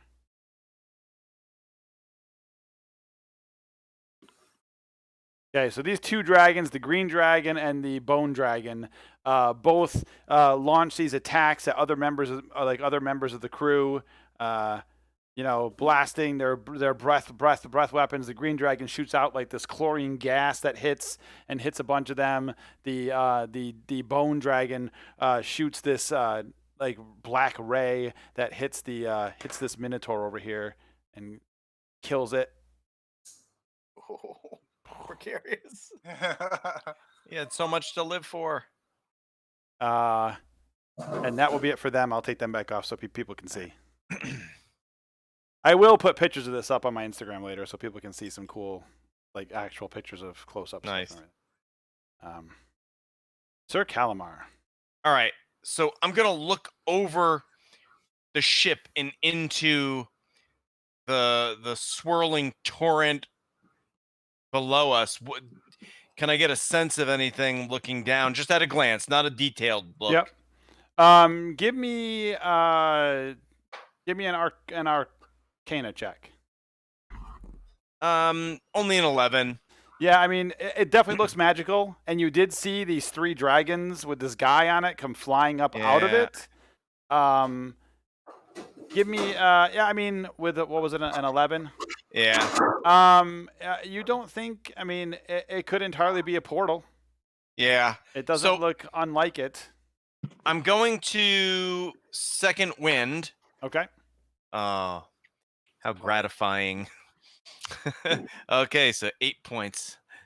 Oh, you son of a... so my superiority dice don't go up until higher level. I just get an additional one at 7th level. We're at 6th level, but all the same, I'll stumble back next to not that I have to, but I'll stumble back next to Korbog and like put my hand on him. You can't stumble. You're currently grappled.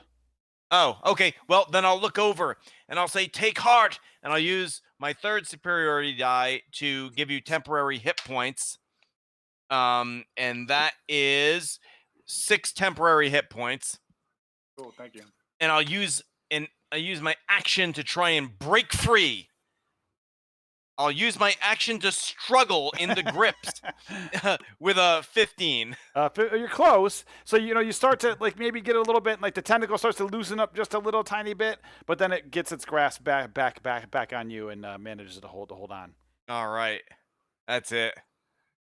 Like a few of these tentacles aren't like octopi tentacles, so they don't have the little suckers on them, so they're easier to break out of than maybe an octopus would be. Right. Move era.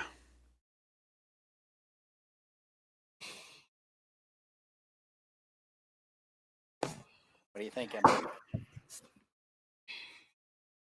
Don't attack a dragon. So this is what I want to do.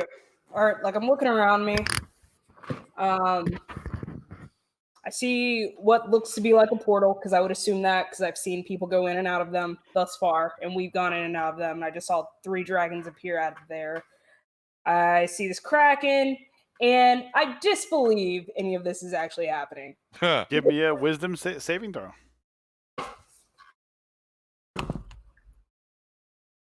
Rolled 19 plus 1, 20. It all appears to be happening. Cool. Well, I look around to the group. Nice try though. That was a good thought. I kind of wish I'd done it that way now. Now I'm kind of bummed that I didn't. I look around to the group and I smile and I said, well, choose which way you would like to die today, baby. And I would like to dive into what I think is the portal. I knew that was coming. I knew that was coming. Okay. So Muavera leaps off the boat. It's quite the whirlpool's gotten to quite a cone going on here. So she kind of leaps off and slides down this wave of water, and she hits the black at the bottom, and she is gone.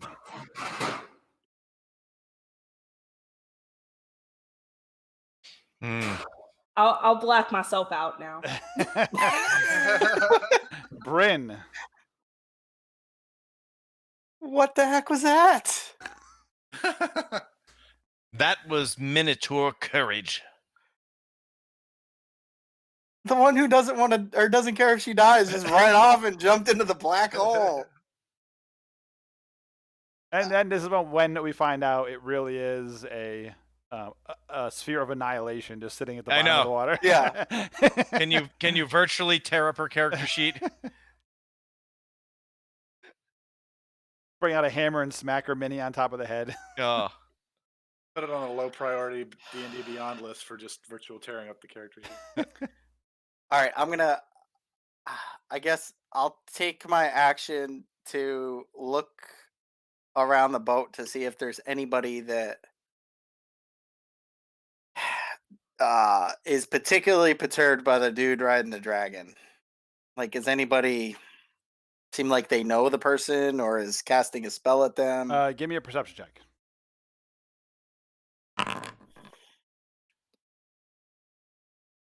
Perception -1, 6. Yeah, I mean, nothing particular. You don't see anybody necessarily targeting that person specifically. I mean, there are spells headed in his general direction of those people who are still here in the boat. They're definitely fighting him, though. Yeah, they're fighting everybody. I mean, there's chaos. It's just complete insanity of all the stuff that's happening. Okay. I'll use my full movement to run across the deck of the boat. I'll get up on the upper level near where Muvera was. So 5, 10, 15, 20, 25, 30 gets you here. And then bonus action dash as far. Okay. 5, 10, 15, 20. Yep, you can get right up here. Yep. All right, perfect. And that's it. Okay. Korbog. Use a bonus action to Misty Step over to where Calamar is. Breaking yourself out of the grapple. Exactly, and then I smite the tentacle. Awesome. I love Misty Step. Yep. Such a good Crit. spell. 20. Bram, bram, bram, bram. Ember from the darkness. We can't hear her even from there. We'll start out with max damage, right? Yep. So I assume you're smiting. that is 22 from the hammer.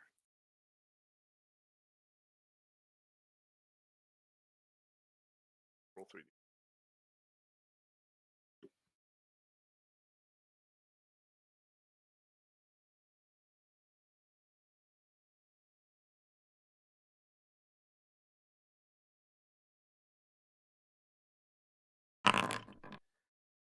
Oh, I get to roll the 2s over and the 1 over, so Hold the 6.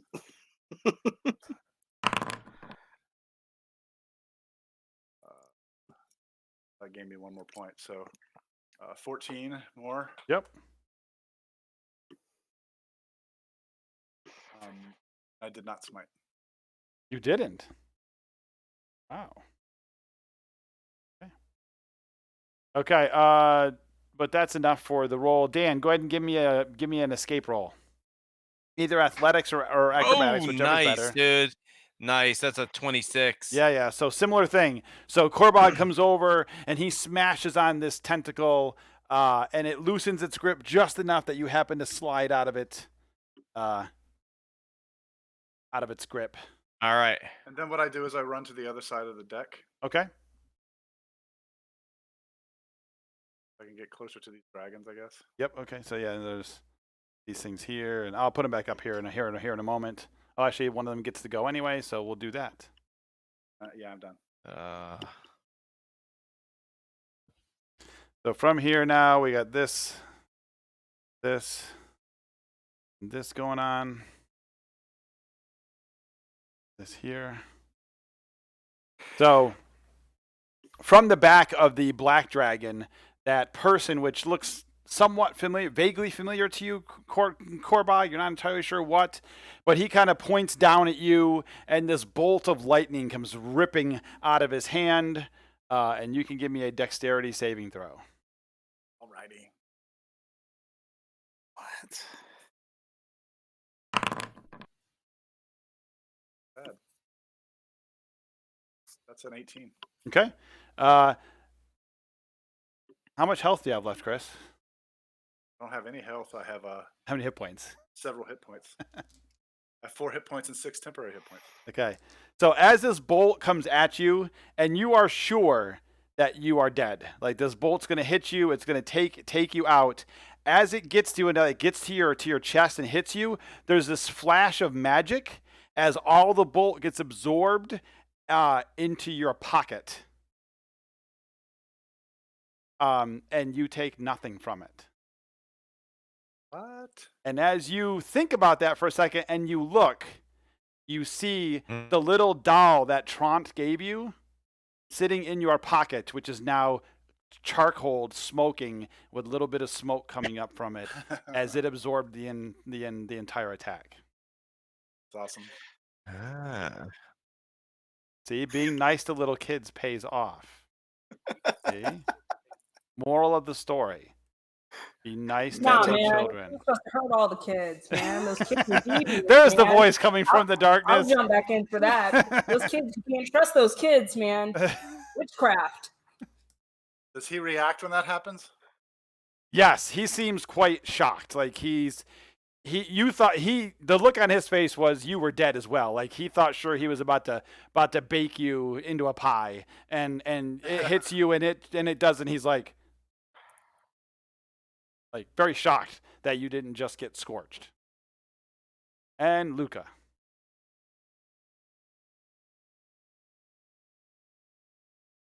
You're on mute, Luca. Thank you.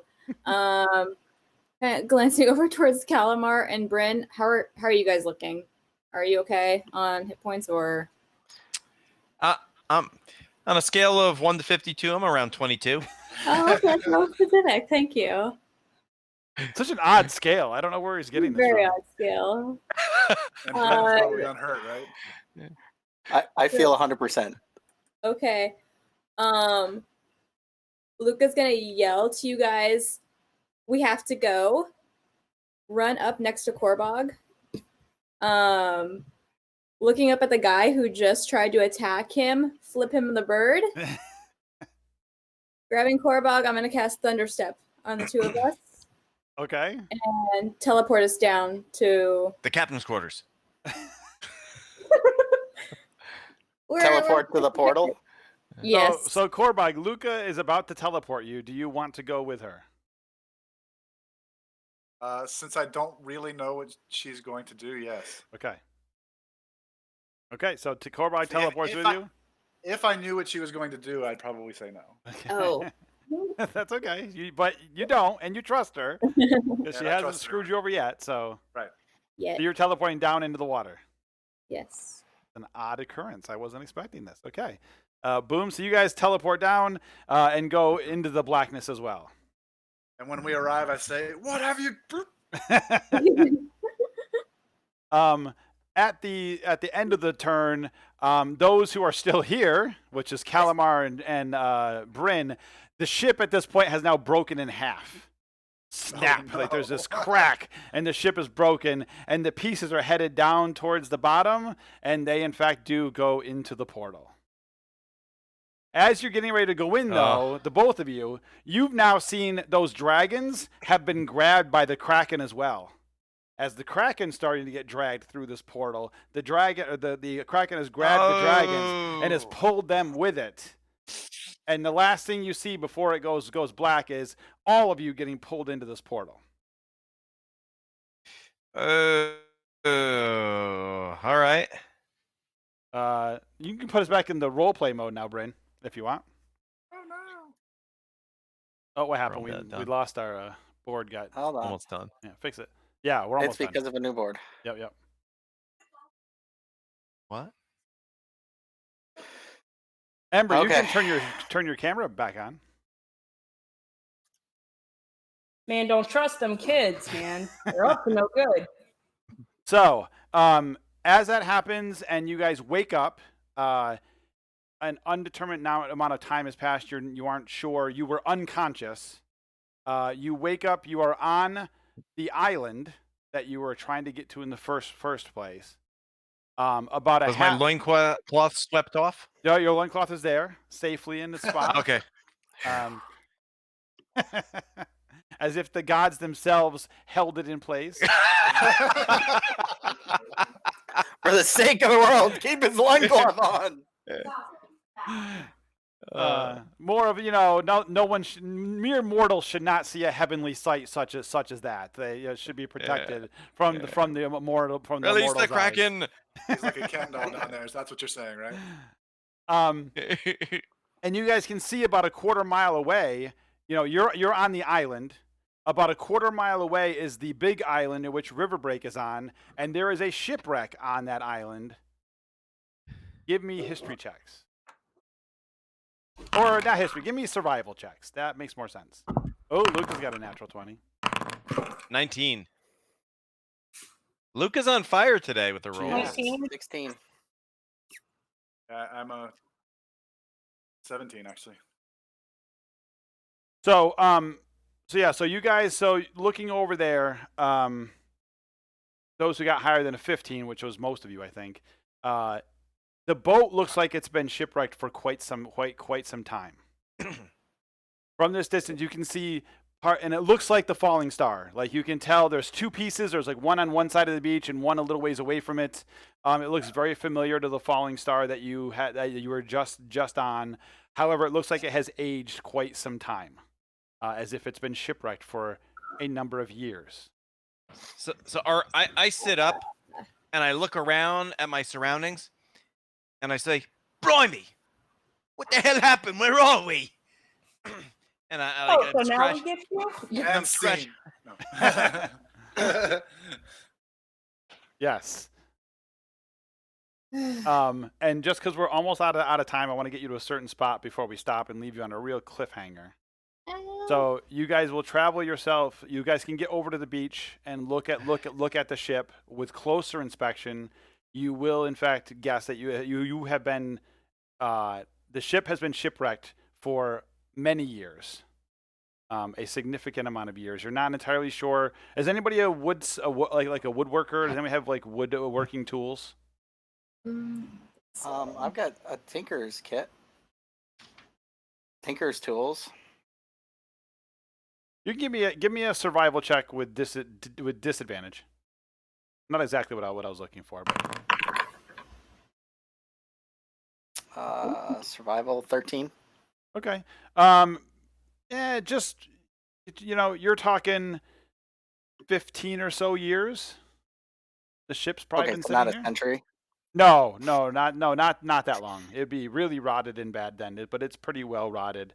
You guys will work your way back to Riverbreak. Come in the north entrance, which is where you would come down from, working your way through. Let's bring up the map.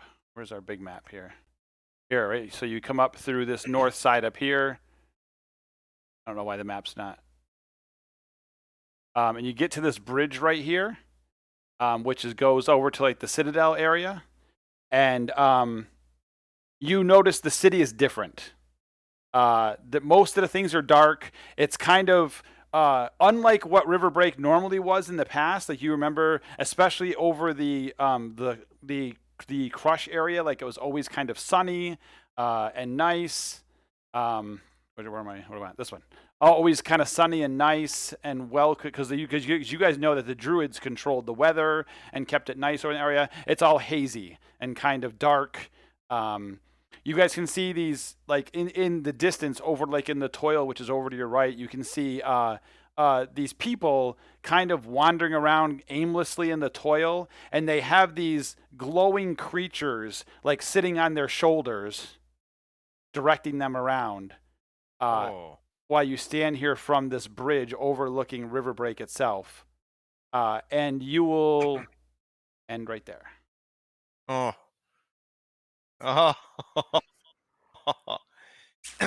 Yeah. End of season 2. Awesome. Thank you, dude.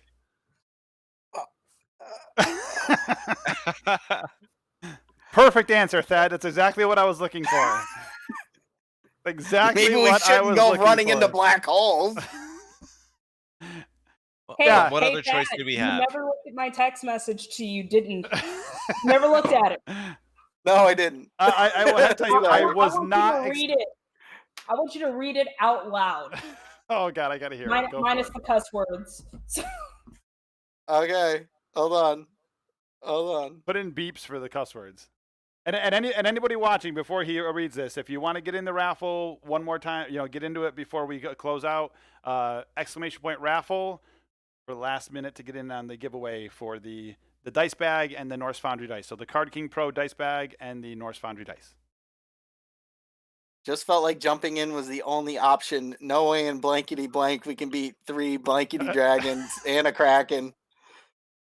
And I don't think we were supposed to. No, you weren't going to beat the Kraken. I actually wasn't going to attack you guys with the Kraken, actually, if you hadn't attacked the Kraken first.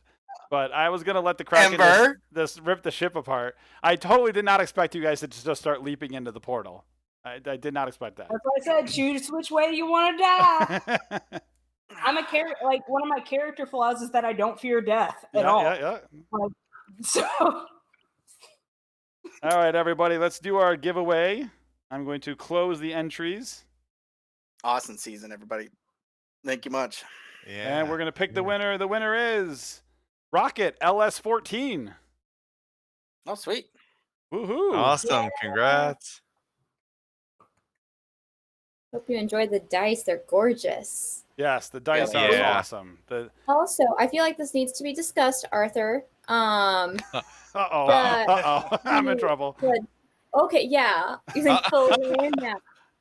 So, that beautiful dice bag. Yes. When we were initially discussing it, doing the unboxing, and you were telling me the way that you organize your dice. So, yes. Okay, guys. Dice pockets. How do you organize your dice in those bags? Okay, so for people who are watching, the people watching us, so I have these cool Card King Pro dice, right? Dice bags, the immense dice bag. It has 7 pockets inside. right? It's got 6 pockets around the outside. I can't really show. And 1 big pocket in the center. Yeah. So 7 dice. 7 dice, 7 pockets. So being the scientific mathematical person that I am, I have my dice split up by pockets. There are, like, my die 20s are in here, my die 8s are in here. no, see, I know. So See, Chris knows. Chris gets it. I actually have a Put one video. set in each pocket. Or... No, but you have to roll. If you have to How roll it goes. 3d6, I'm going to go through Right. each individual pouch So and find. Well, you have those pulled out. You don't just leave your dice in the bag. You pull your dice out that you're going to use. Exactly. So we had this. As soon as I got the dice bags, my wife was like, Oh, we automatically were completely opposite. She has hers, like Chris said, and like Luca said, 1 dice, 1 set in each pocket. And so there's video. If you want to see it, there's a video on my YouTube channel. Get me on Instagram at the Arthur of Gaming. Go to my YouTube channel. We had a whole like discussion about how the dice bag. Just so you know, according to the manufacturer who makes the dice bags, I am correct. You are all wrong. However, Designers don't get to say how their projects are used. Designers do not get to say how the objects they create are used. However, because my wife raised such a stink about it, they're actually manufacturing a new dice bag with more pockets in it, so you can put sets, 1 set in each pocket. They're currently working on it, and That my are wife smaller. and my wife gets to have the first one when they finally make it. Nice. That's cool. See? And then I got COVID one- happened, so it's being Nice. kind of held off for a little bit, but yeah.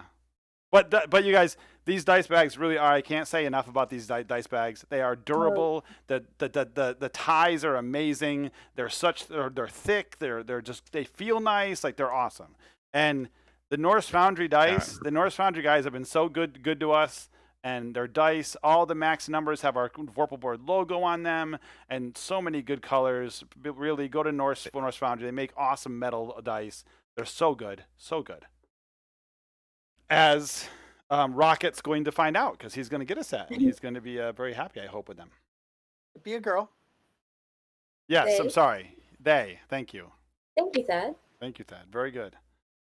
So everybody, thank you. That is the end of season 2, episode 5, our end of our season. 2 weeks, we will do season 3, episode 1. What's going on? 15 years have gone by. Strange glowing people riding on the back of other people. Who knows what's happening there? I think Ember has a little bit of an idea, but the rest of them don't. That's it for season 2. Thanks All everybody right, for cool. watching, and we'll Thank see you in a couple of weeks. See you All guys right. later. Thanks, everybody. Later on. Bye.